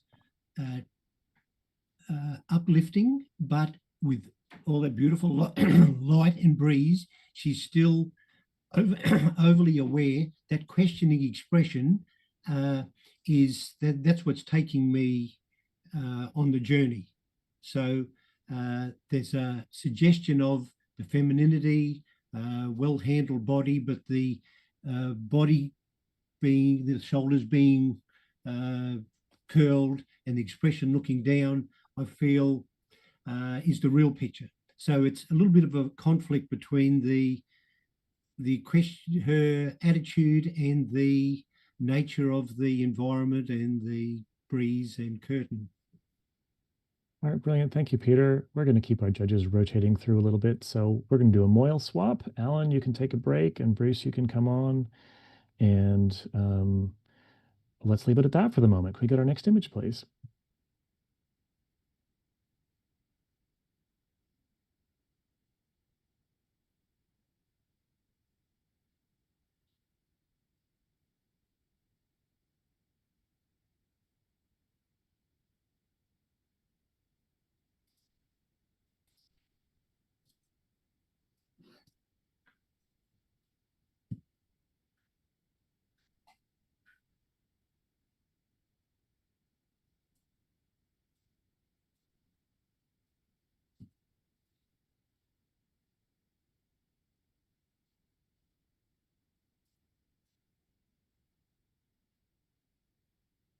And we have an 85, a silver with distinction.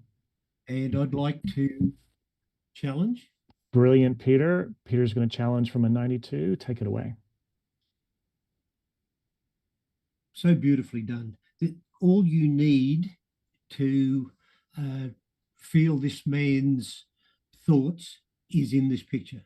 The location is suggested. It seems like some sort of medical suggestion on the wall there. He's probably in his room in an old person's home, lonely, and his gaze on the butterfly gives him hope or memory of past life. The strength of the hands help add to his age. The fact that the face is distorted is only more powerful. We don't need to see every crack in the face. It's about his expression. It's about his feeling. It's the emotion of being alone, looking back. There's still life after this place, suggested by the butterfly. Guys, I'd like you to really come back, look in there, and enter the story. Go through the bottle and into this man's mind and feelings. Thanks, Peter. James, we're going to come to you to speak to the image, please. Peter, I'm all over that. And it saddens me to say that I scored it at 75 and highly commended. And here's the reason why. I got it immediately, understood the narrative immediately, and I wanted to love it and I wanted to award it a gold. The minute I started to look in at the detail of the image and go a little bit closer, there is huge artifacting over the entire digital image, which for me feels like it has been blown up from a smaller resolution image to a larger resolution image. And for that reason, I was unable to come into any award above highly commended. I am listening to everyone because I want other people to chat me up and tell me to ignore it so that I can move. So I'm here. I'm going to less words, more ears. All right. Thank you, James. Amber, can we get a comment from you, please? Yeah, sure. I think I can speak to that, James. As a photographer, it's not about the camera that you have with you at the time or that you choose to use for images such as these. Who knows? In this nursing home, I assume that we're in, or hospital perhaps, this could have just been an opportunity that was presented to this photographer, and perhaps they only had a phone with them at the time. And I don't think that you can hold somebody's score down for that reason. I gave this image an 88, and I'm still teetering on whether to come into gold for this image. I see that very strong narrative, and I think that it's really, really wonderfully crafted. I love the inclusion of just enough elements in the background to give us knowledge as to what the space is that we're in. And I really love the clever use of color between the orange chair and the monarch.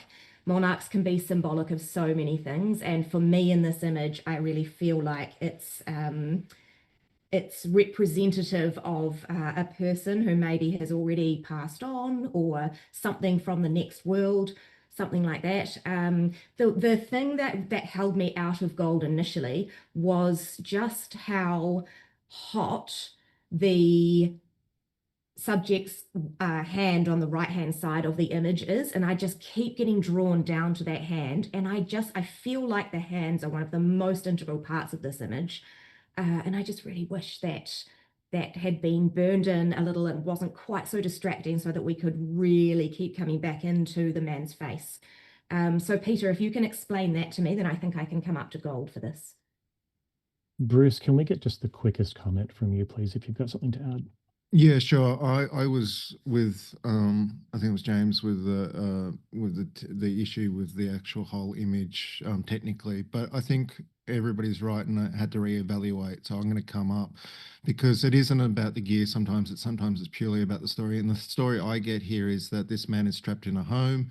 There's a youthful creature in a trap, and he's probably connecting that you're like me, I'm stuck, but he probably has the option to let that thing go.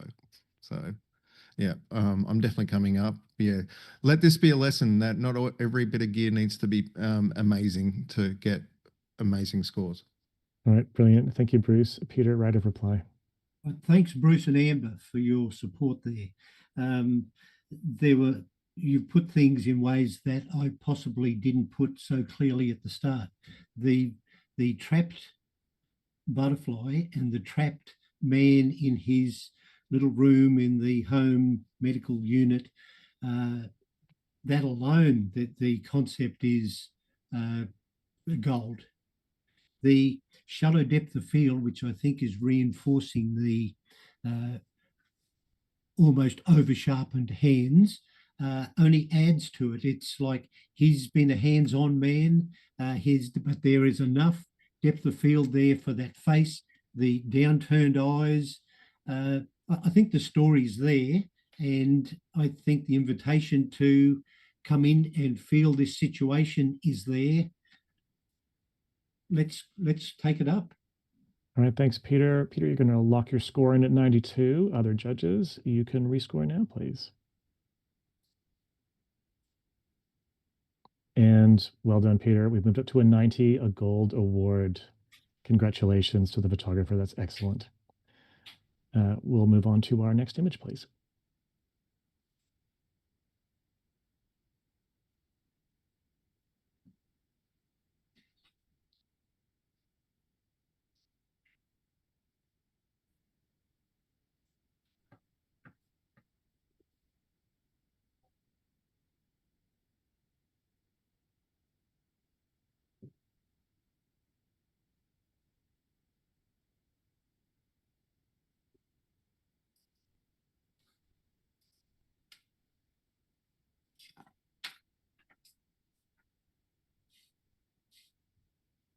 And we have an 81, a silver award, very even scoring around the panel.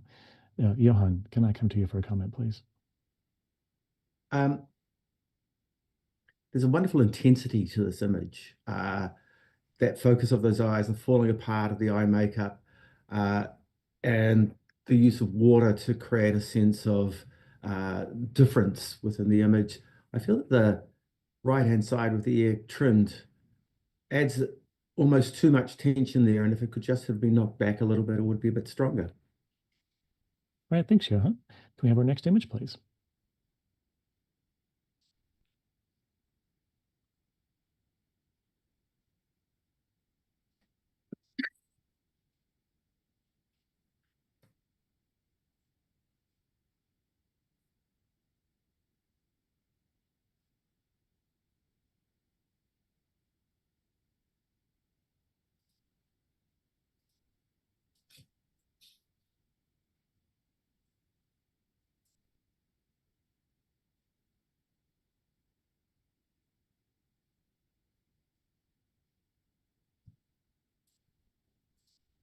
And we have an 82, a silver award. Again, really even scoring across the panel.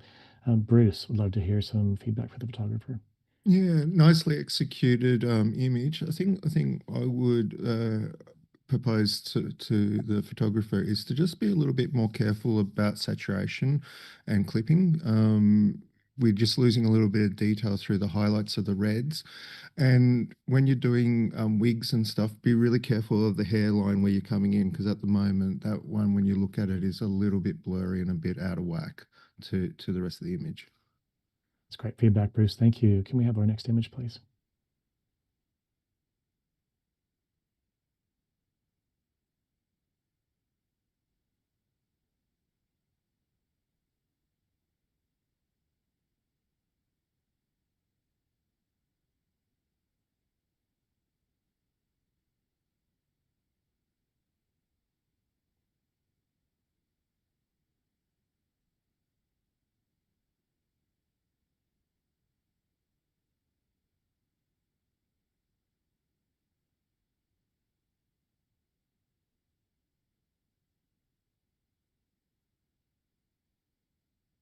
All right, we have an 83, a silver award.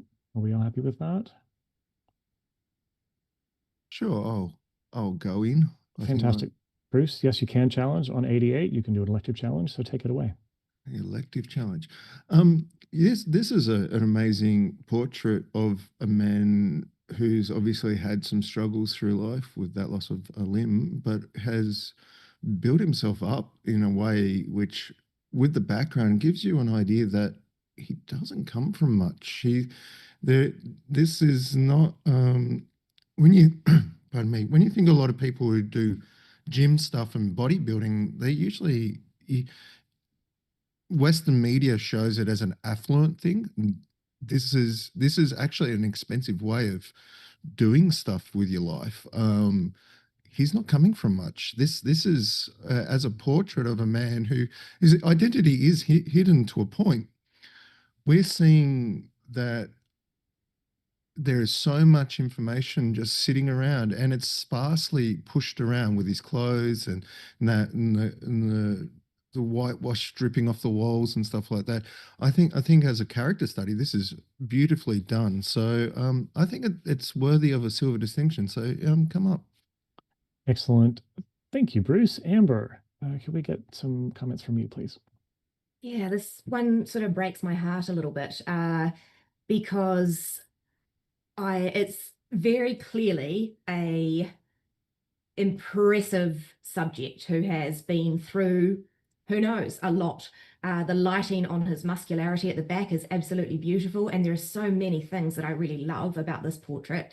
However, I'm down on 78 because we're not rewarding the subject. We are rewarding the photographer. And if you zoom in, the subject is just quite blurry. I think that it's motion blur or something's going on there. And I just really feel for that reason that it is not able to be in the awards range. All right, thank you, Amber. James, you're pretty close to the average. Yeah, Amber's bang on. There's motion blur in across the whole image in so much as camera shake, I think. And it's a shame because what I want the photographer to know is that this is a showcase of what can be achieved in less than desirable studio setups, which this is. This is on location. I know it's not a studio setup in the conventional way of speaking, but this is a photographer seeing a scene and building a scene and placing elements within that scene that make sense, that work, that elevate. It's unfortunate that technical flaw has hampered the whole image. I believe that there is elevation that could be handled better in terms of the post-processing, the color handling, a little bit more depth and tone, and cropping out the door on the right-hand side to give us a really clean image within a frame working perfectly on the rule of thirds. I really want this photographer to develop the style to take care of their technicality and to explore more stories like this, because if you can explore people like this and tell stories like this and elevate people's stories, then we're well on the way to higher awards. Thank you, James. Just a quick note to people watching at home, our judges can zoom in to 100% so they can see some details that you may not be able to see on the live stream. Bruce, we're going to come back to you for a right of reply. Thanks, everybody. Yeah, I did notice the blur in there actually after I scored it and elected to challenge. And that is a technical fault, and I implore the photographer to definitely work on that a little bit. But yeah, as a story, as an image, I think it's well crafted and the idea's good. So yeah, I'd like to see it come up, but I'm also happy if it sits at a silver because it is great storytelling. So let's have a go. All right. Thank you, Bruce. Bruce, you're going to hold your score at 88. Everyone else is invited to rescore now, please.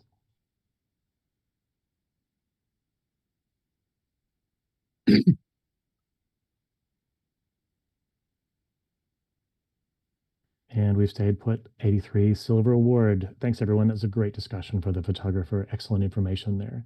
Can we have our next image, please?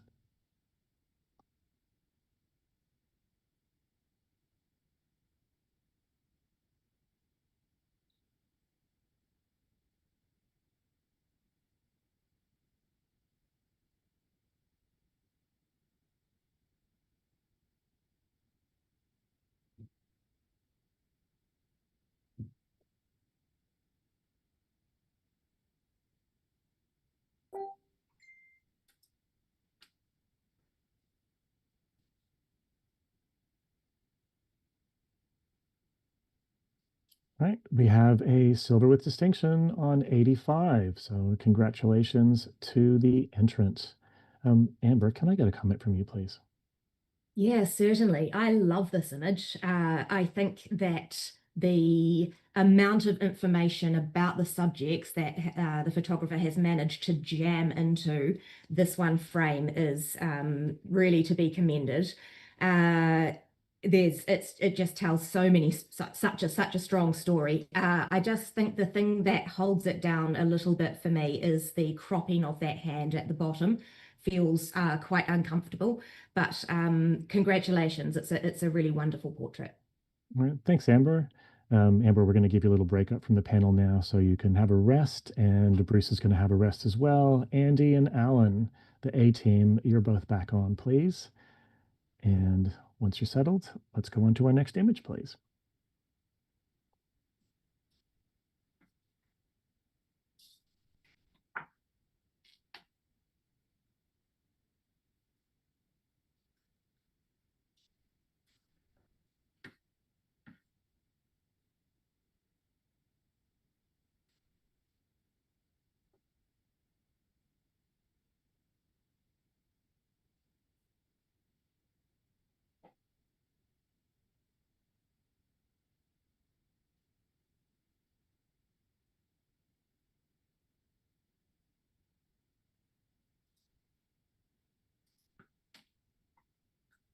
All right, we have an 88 with 88 silver with distinction.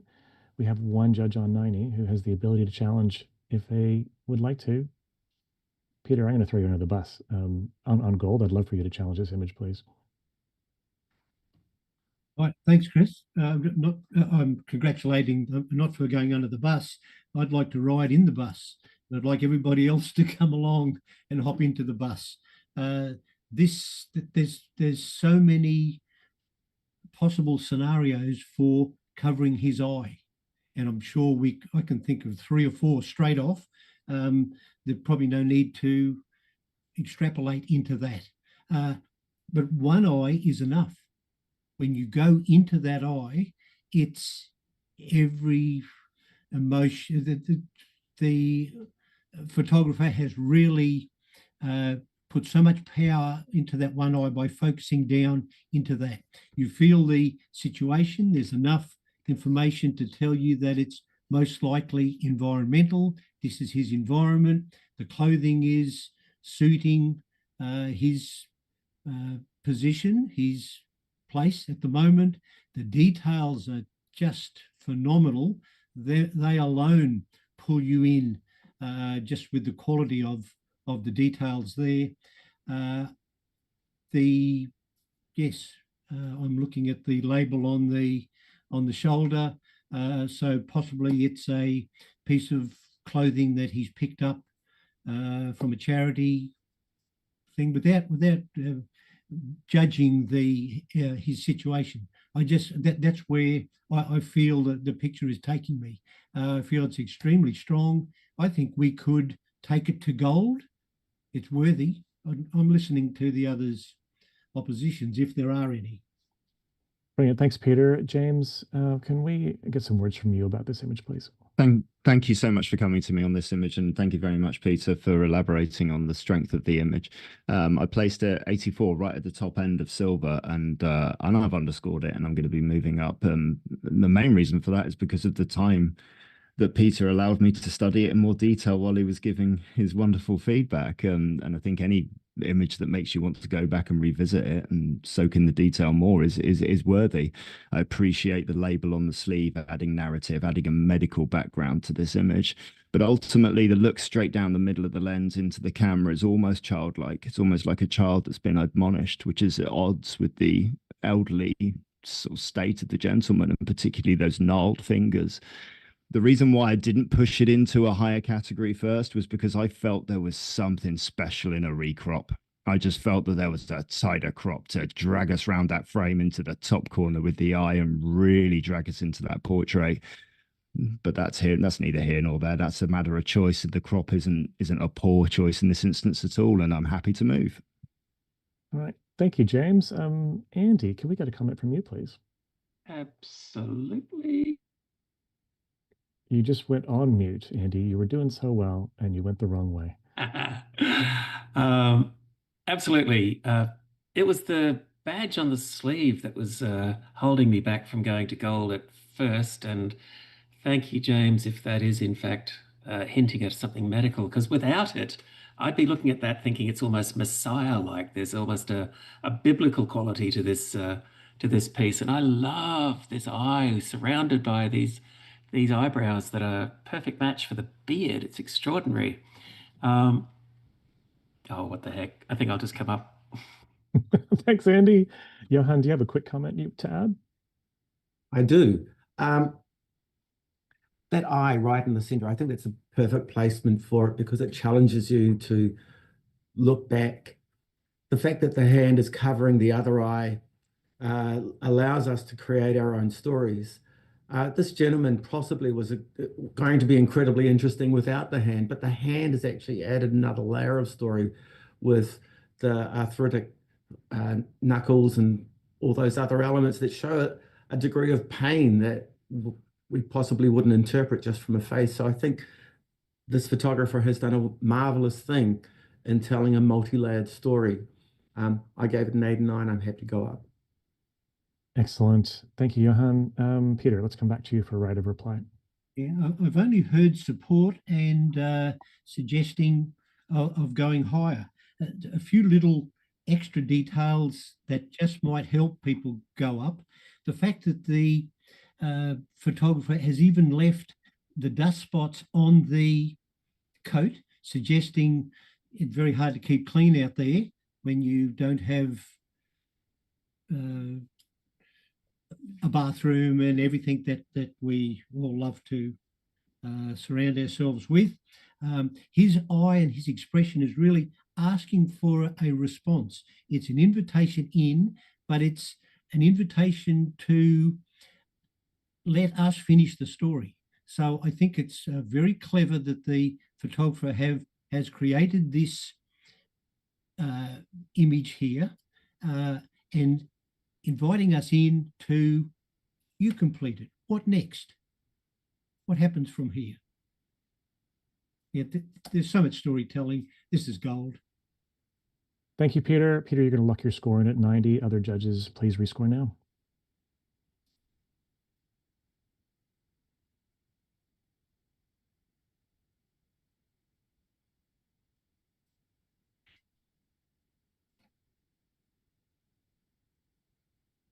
Andy?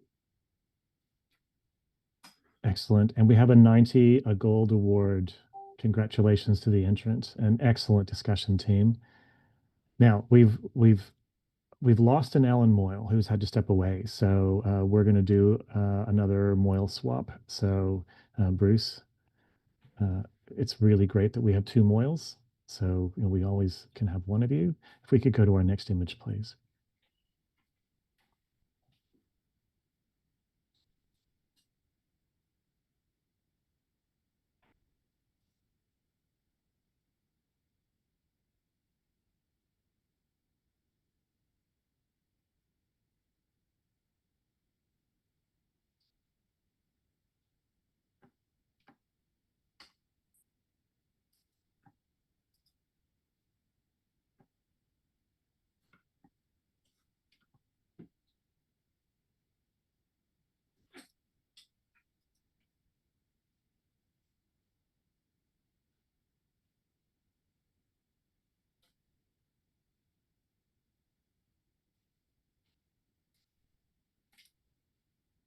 And we have an 85, silver with distinction. Congratulations to the entrant.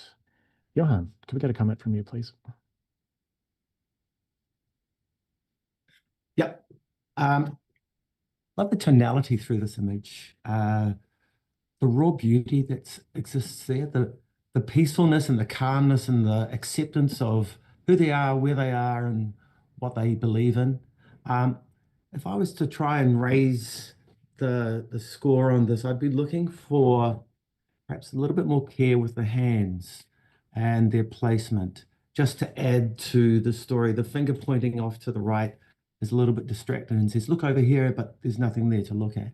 But otherwise, a magnificent image. Right.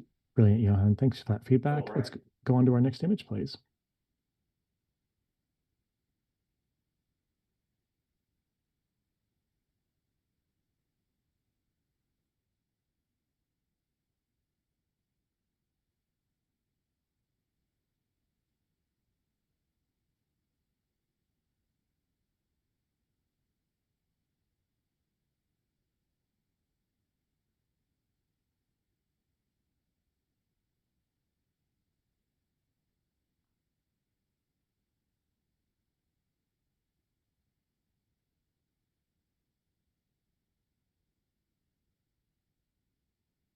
Thanks, judges. We have a 78, highly commended. And Bruce, can I get a comment from you, please?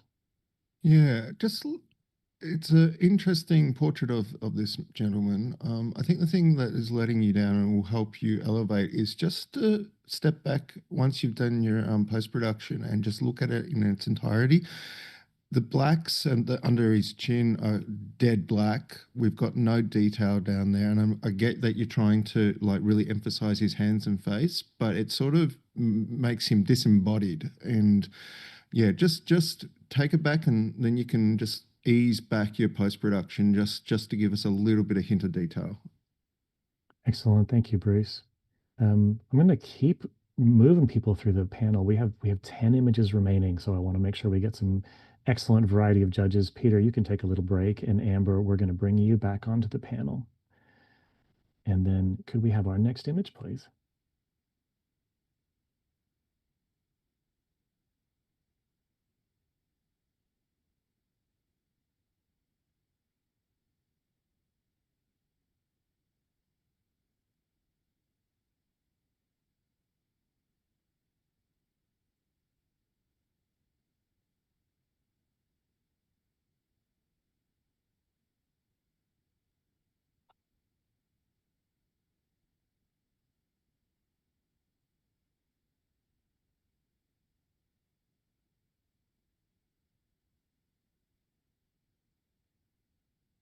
Johan, do you want to click the reload button? Great.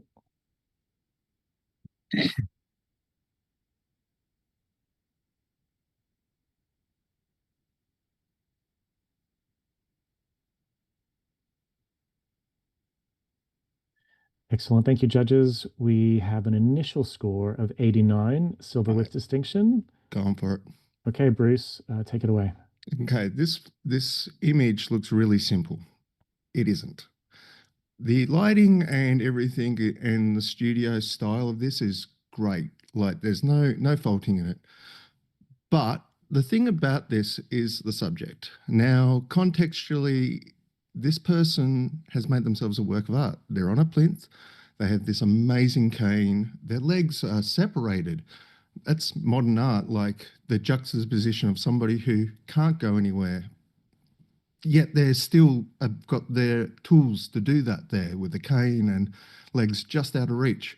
But they're confident. They're looking amazing. The story within this is sublime. And the thing about it, and this is the trigger, the subject is actually from the London bombing. Now, that's a bit of context that I know just because I've seen this person in other contexts. She survived the train bombings, and this is showing this person, this photographer has taken this story and just gone, she's become a work of art. She is something that is strong, magnificent, and we can just see within her expression that life is still moving forward. I think this is a gold award because it is simple but striking and technically has no issues. So come up with me, show me the gold.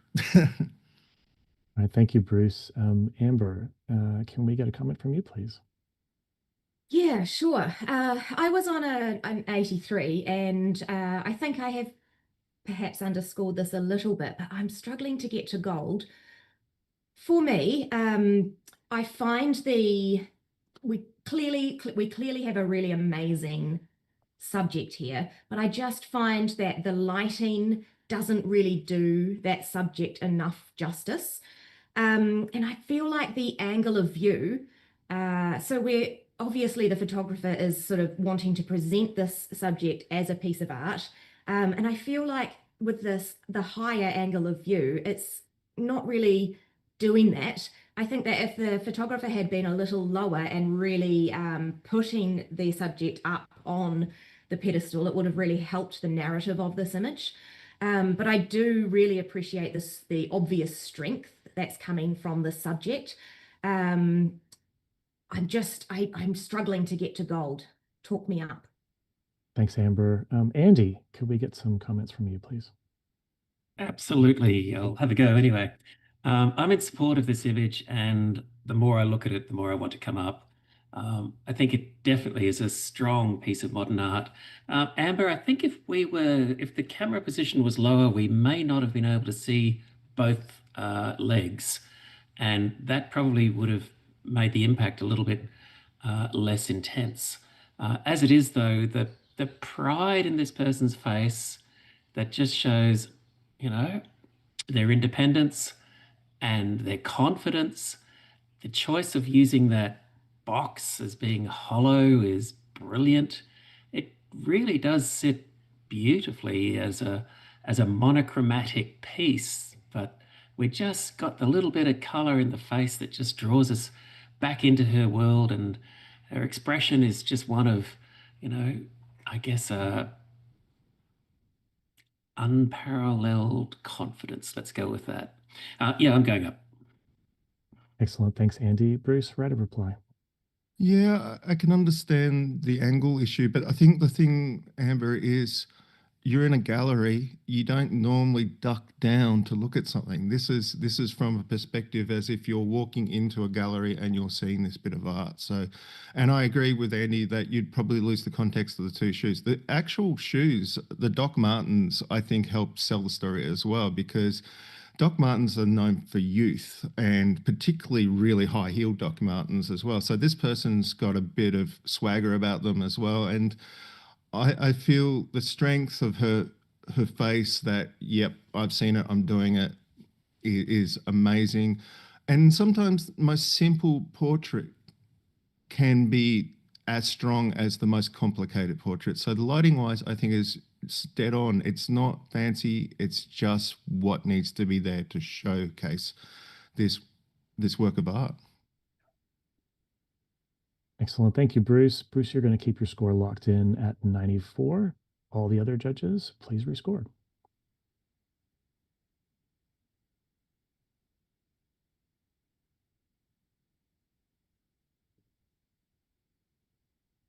Strong work, team. We have a 90 gold award. Congratulations to the photographer. Could we have our next image, please?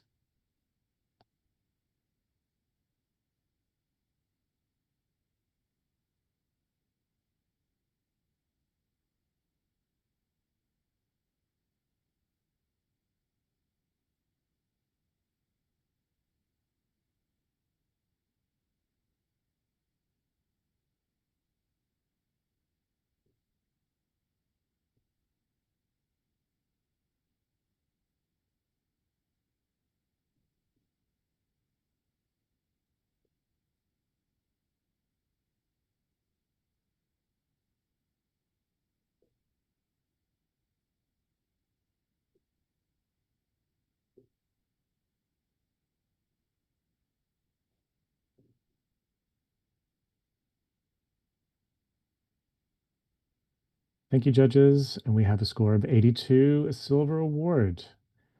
Amber, can I get a comment from you, please? Yeah, certainly. I really appreciate this image. I think that this image speaks to me of self-love, and I really appreciate the authenticity that has been left in the image from all the details on this person's skin. I'm just trying to think how to elevate it. Perhaps with the spotlight, the treatment of that could just be done in a slightly cleaner way. But I do think it's really clever how the shadow forms sort of a theatrical dress along this person's shoulder line. And I think just keep playing with this idea. Congratulations, it's a wonderful portrait.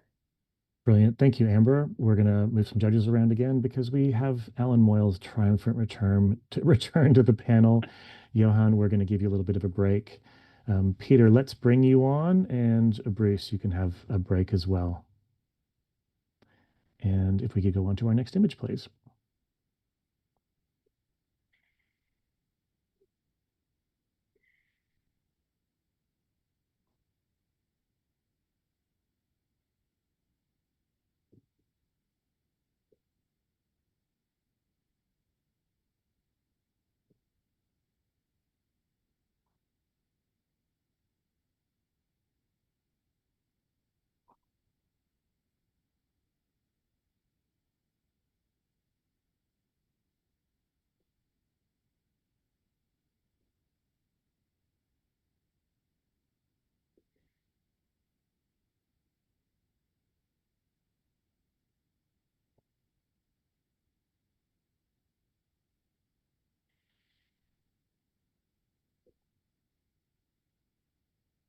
Scores, please, judges. Andy? Thank you. We have an 82, a silver award, and we have a couple of people. Amber's making some hand motions right now. She's making that face. Amber? I would like to challenge this image. Thank you, Amber. Take it away. Okay, so I gave this image an 88, a silver with distinction. And when we look at the description, highly refined and distinctive image demonstrating strong concept and elevated execution, showing originality or emotional resonance. I don't get huge emotion from this image, but what I do get is a strong sense of originality. And I don't think anyone can argue that this is not highly refined. It really is. The amount of work that it would require to create this entire image with the composition and the styling and the integration of all of the floral elements within this image is absolutely masterful. I also really appreciate how the photographer has chosen to keep the woman's décolletage and beautiful face very, very clean and clear in comparison to all of the busyness that's going on in her garment. I think that this is a very, very cleverly constructed fashion portrait. And I'm not asking for gold, but I definitely think that this sits in the silver distinction range. Excellent. Thank you, Amber. James, we might come to you for a comment, please. Yeah, thank you, Amber, for challenging and giving us the opportunity to speak to this image. I scored it 77, placing it in the highly commended category, and I appreciate the styling and the effort that's gone into making the dress. I felt overall the composition, specifically with regards to the shape within the picture, wasn't as dynamic as maybe the potential flowiness of that dress could have been. Within some of the white tones, particularly within the flowers, there are elements of almost turquoise, jadey, green. It just feels a little bit underexposed, feels a little bit lacking in contrast, and the overall color harmony for me just isn't working. There's no balance between the colors that are being used. It exhibits a rainbow, but the rainbow feels a little bit flat. It's not elevating off the page for me to bring it into the next level. I appreciate the expression looking straight through the lens to us as viewers, and I'm listening. And yeah, I'm willing to move based on the comments that we receive. Awesome. Thanks, James. Peter, you're pretty close to the announced score. Yes. Although the image is all about the details, I feel they're overpowering. It's a little too overpowering. I feel the white, I've still given it 81, and I appreciate the image, and congratulations, well caught. The white flower over the ear, I think, is just too strong and making my eye oscillate from face to, which isn't so all that big to start with, face to white flower, back to face, back to thing. I possibly would, if I'd have seen the leg a little more strong to actually give you a reason, not just to show this wonderful garment, but a reason for the composition to take your eye down to the bottom. So a brighter leg, I think, would have helped the composition of the face, the triangular hands, and the leg going down. So they're things keeping me in the lower silver, but I am listening. Excellent. Thanks, Peter. Amber, let's come back to you for a right of reply. Thank you.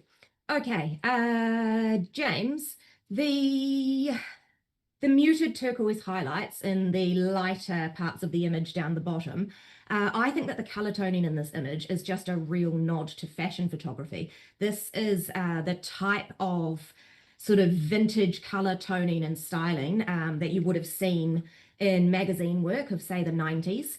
And I think that the way that the photographer has allowed that color toning to be stronger down the bottom and then not applied so strongly at the top of the image where that white flower comes in, Peter, is in order to allow the viewer's eye to be really drawn up to our subject's face. That white flower is acting as a motif to draw your eye up near to the subject's face so that we keep going back up to there.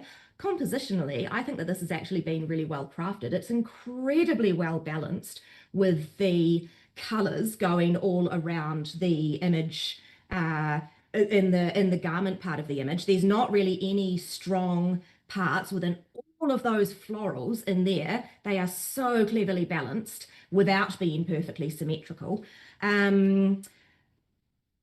What else? Oh, the leg. I think that the leg has got the perfect amount of light on it. We can see the leg thanks to the black tulle that's in there, but it's not dominating. It's not taken away from the beauty that's going on up the top here. This is a very, very successful fashion portrait, and I think that it needs to be rewarded as such. Excellent. Thank you, Amber. Amber, you're going to lock your score at 87, 88. I'm sorry. Everyone else can rescore, please.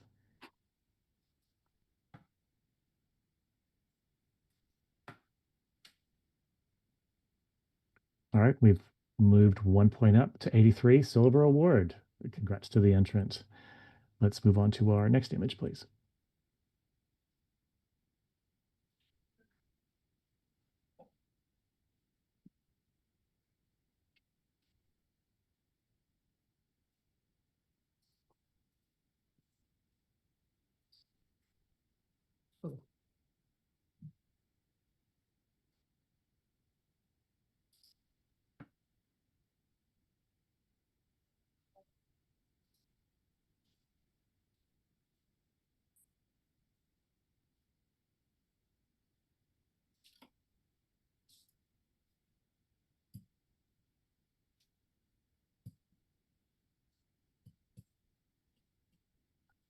And we have an 80 silver award. Congratulations to the entrant. James, can I get a comment from you, please?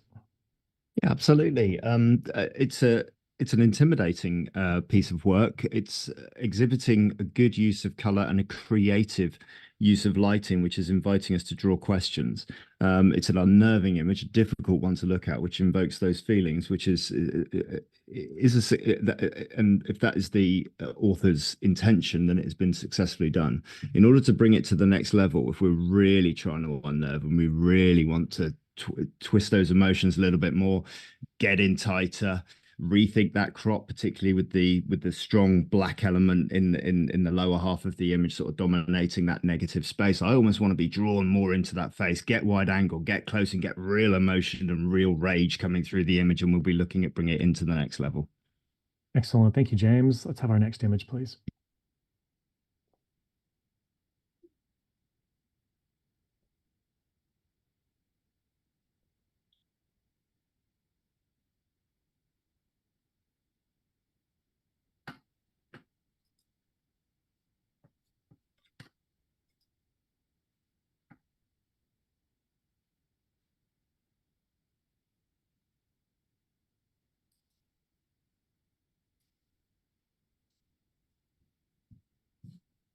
And we have an 81 Silver Award. Andy, could we get some feedback for the photographer from you, please? Absolutely. Absolutely. It's almost as if we're looking at a metaphor for mental health here, perhaps, wanting to see clearly, wanting to clear the way, wanting to get that sense of clarity. I think the photographer's given us an interpretive piece that we could probably take any way we wanted to. And I think they've done it very well. So if we could perhaps just, I don't know, maybe just shift a little bit of the focus back a touch, get the subject just a whisker clearer, but that's nitpicking. I think it's deserving of its silver award. Well done. Brilliant. Thanks, Andy. Now, we're going to do a little bit of a judge change. So, Andy, you've been an absolute trooper. We're going to get you to have a rest. And Bruce, we're going to bring you on. Johan, we're going to bring you on. And James, given that it is 2:24 a.m. for you, we might give you a little bit of a break. James has just fallen asleep. He's fallen over dead. You guys can't see that, but I can. Let's go on to our next image, please.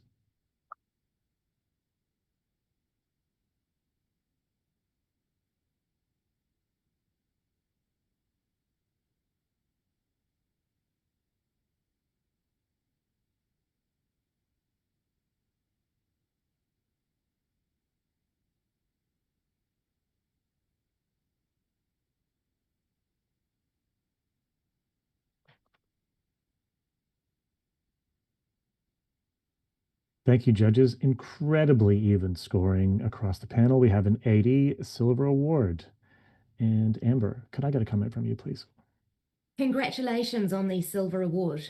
This is a beautiful portrait. In order to elevate it, it would be really advantageous to have just not quite so much light on the breast part of your subject to allow the viewer's eye to keep coming back up to that face. And also just watch your blacks. Overall, I feel that the tones within this image are just the blacks are just a little bit muddy. But congratulations. Excellent. Good feedback there. Thank you, Amber. Next image, please.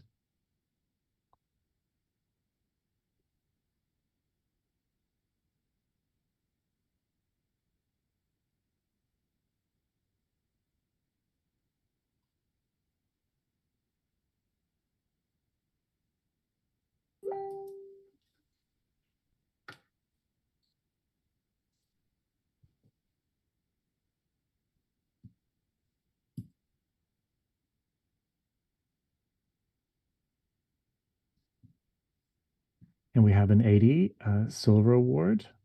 Are we all happy with that? I would like to challenge this image. Excellent. Amber, take it away. Okay. The reason that I would like to challenge is for the emotional response that I get to this image. I think that it really sits in the silver with distinction range. There's a lot going on here presented to us in really a very simple way. There is so much storytelling within the woman's skin, the subject's skin. And I'm not sure who Max is, but I just feel like this person has really lived a life, and it's so evident with her posture, the expression on her face. There is so much pain emanating from this person. Thank you, Amber. Alan, let's come to you for a comment, please. I sort of get kind of what you're saying there, Amber. I don't feel it as much as you are. Like, I'm not feeling it, kind of the connection there at all. Like, I'm not yet. There is a story I just can't figure out apart from pain, but then it just doesn't connect for me in that sense. And then also in terms of the simplicity of it, it potentially could be lit better. It could have some more dynamics to it, something that will actually elevate me and bring me more emotion into that story. But as it sits now, I can't kind of see anything happening. All right. Thanks, Alan. Johan. Good. What did I give it? I gave it an 82, and I'm very pleased that we get to talk about this. There's a clinicality to the presentation, that sort of almost pale green, jadey sort of background. It possibly falls a little bit short on the storytelling side because we can see injuries, but we don't know where the responsibility for the injuries lie. Is it Max or is it something else? And for me, that's probably why I wouldn't go into the 90s. The more I look at it, the more I feel two things from the subject, and one is blame and one is fear. And they're quite strong emotions. And I think, the way the genes are sitting and the that look in the eyes of the subject is pretty strong. And then there's that protection that's coming from the placement of the hands, the holding in. So it's quite powerful and it makes us think. And for stopping us and pausing us and making us think, I'm happy to raise my score to 80, from 80 to something higher. Yeah, it's quite strong. Thanks, Johan. Amber, back to you for right of reply. Thank you for the support, Johan. I'm going to go out on a little bit of a limb here and try to give you a little bit of a story that could be totally wrong, but I read into this person the longer that I get to spend with this image, a story almost of androgyny and some kind of transition, perhaps. This person is clearly uncomfortable with their torso area up here. We can see some red marks on the person's back there. I'm not sure that could be, it could be from a bra strap, it could be from some kind of binding that's happened. Max could be somebody that this person was before, or somebody who was clearly really important in this person's life. I don't think it actually matters that we understand the story. What matters is that the photographer has managed to portray a really deep sense of discomfort, fear, pain, blame. There's a lot that is emanating from this person, and it deserves to be rewarded. Excellent. Thanks, Amber. You're going to keep your score locked at 85. Everyone else, please rescore.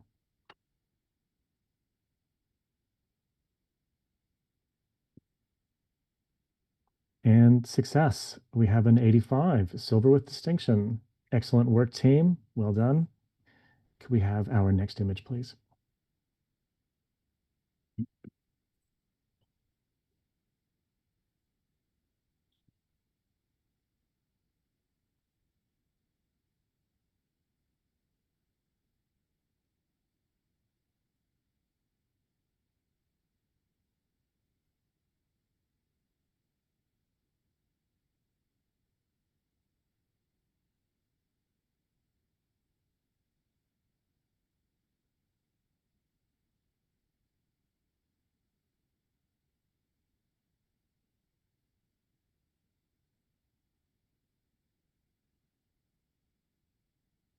And we have an 83 silver award. So congratulations to the entrant.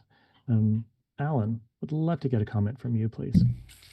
Kind of when you actually hear an image, and so this one definitely has that beauty of, you can just feel that there's listening, there's movement, there's the music is happening in this image, and the our figure, they are just enthralled in it. So that mixed with the tonality that you have pushed through this image is extremely well done. So very simple light, simple background, simple toning. It just works well. Well done. Congratulations on your awards. Excellent. Thank you, Alan. Next image, please.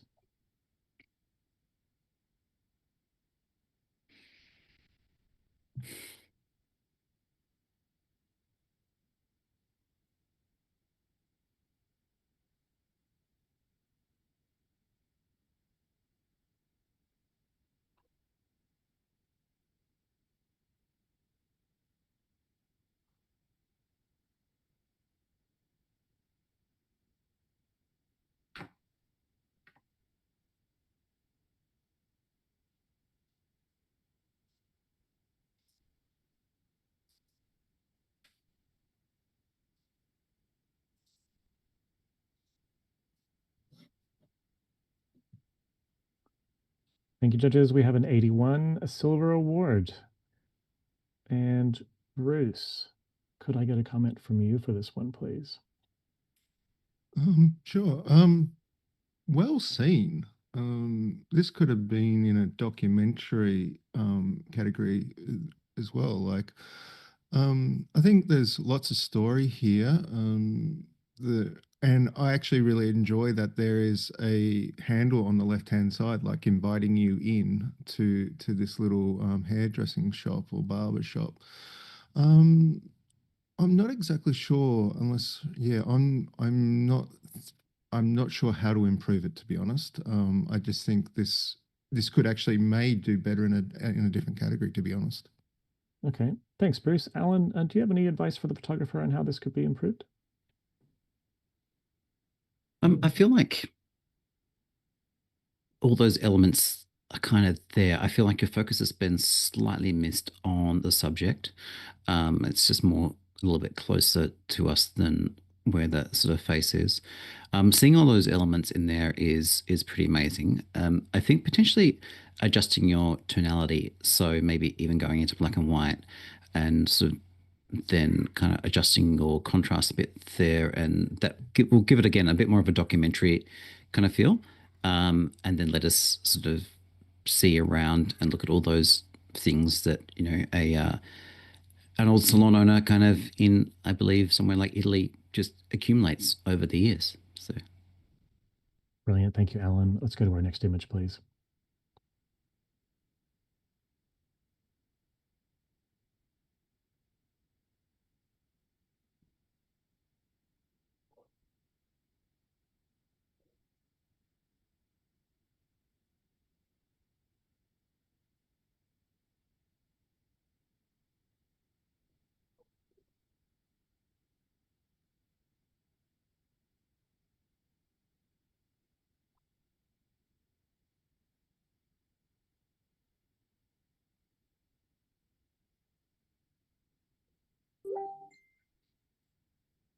And we have an 80, a silver award. Congratulations to the photographer. Johan, could I get a comment from you, please? Yep. I love the central focus of the image. It's steering right back at you, and there's a lot of power in that. To strengthen the image, I feel that had the lips and the tip of the nose not been so out of focus, it would have let the image sit more comfortably within the frame. Excellent. Thank you, Johan. And this is our final image for this category, which has been just an epic category. Thank you so much to all of our judges for all of their insight and all of their feedback. Alan, Amber, Andrew, Bruce, James, Johan, and Peter, you've been just incredibly helpful to our entrance, and I've really enjoyed listening to your discussion. Thanks, everyone. Before I hand back to Robin, just a reminder that our next category today is the landscape. Oh, no, it's not. It's the open category, which will be starting at 1 with the pre-show just before it, and hopefully we'll see you then. All right, thanks, everyone. Over to you, Robin.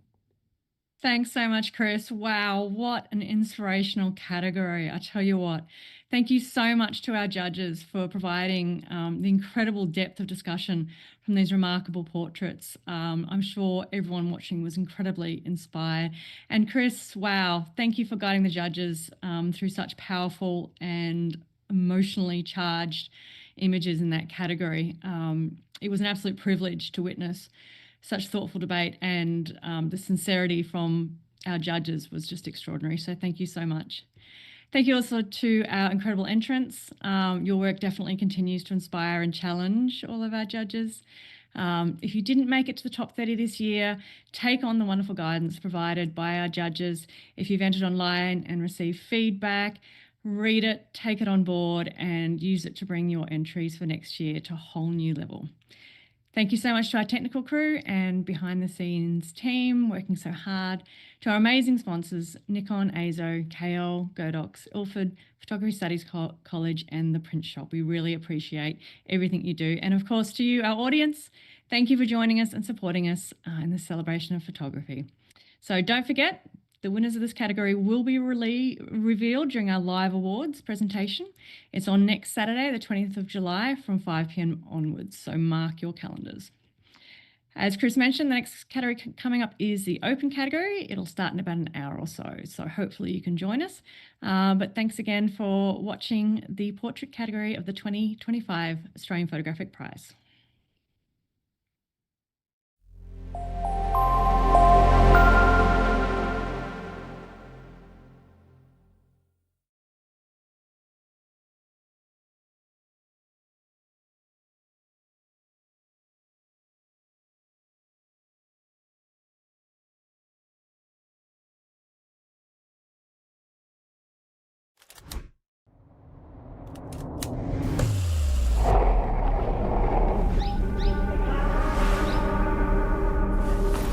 Wow, photographing the way I do, but with my colors, this will change everything.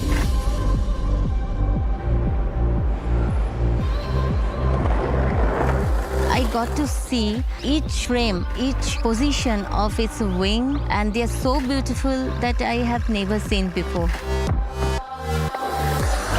Being able to move quickly and working at my brain's pace and getting those shots in the moment.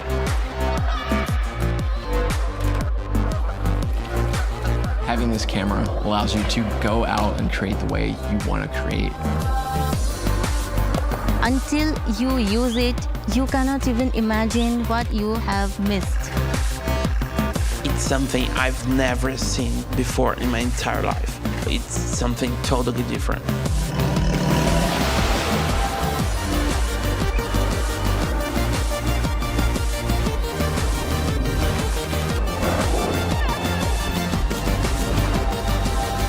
Nikon Z6 III. Outperform.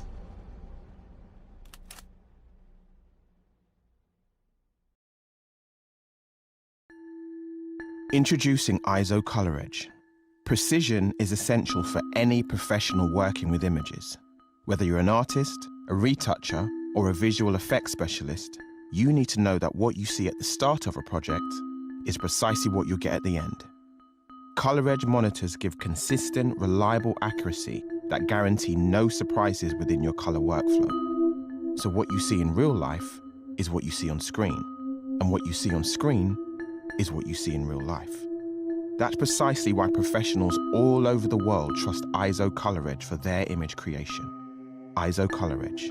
Discover living, breathing color.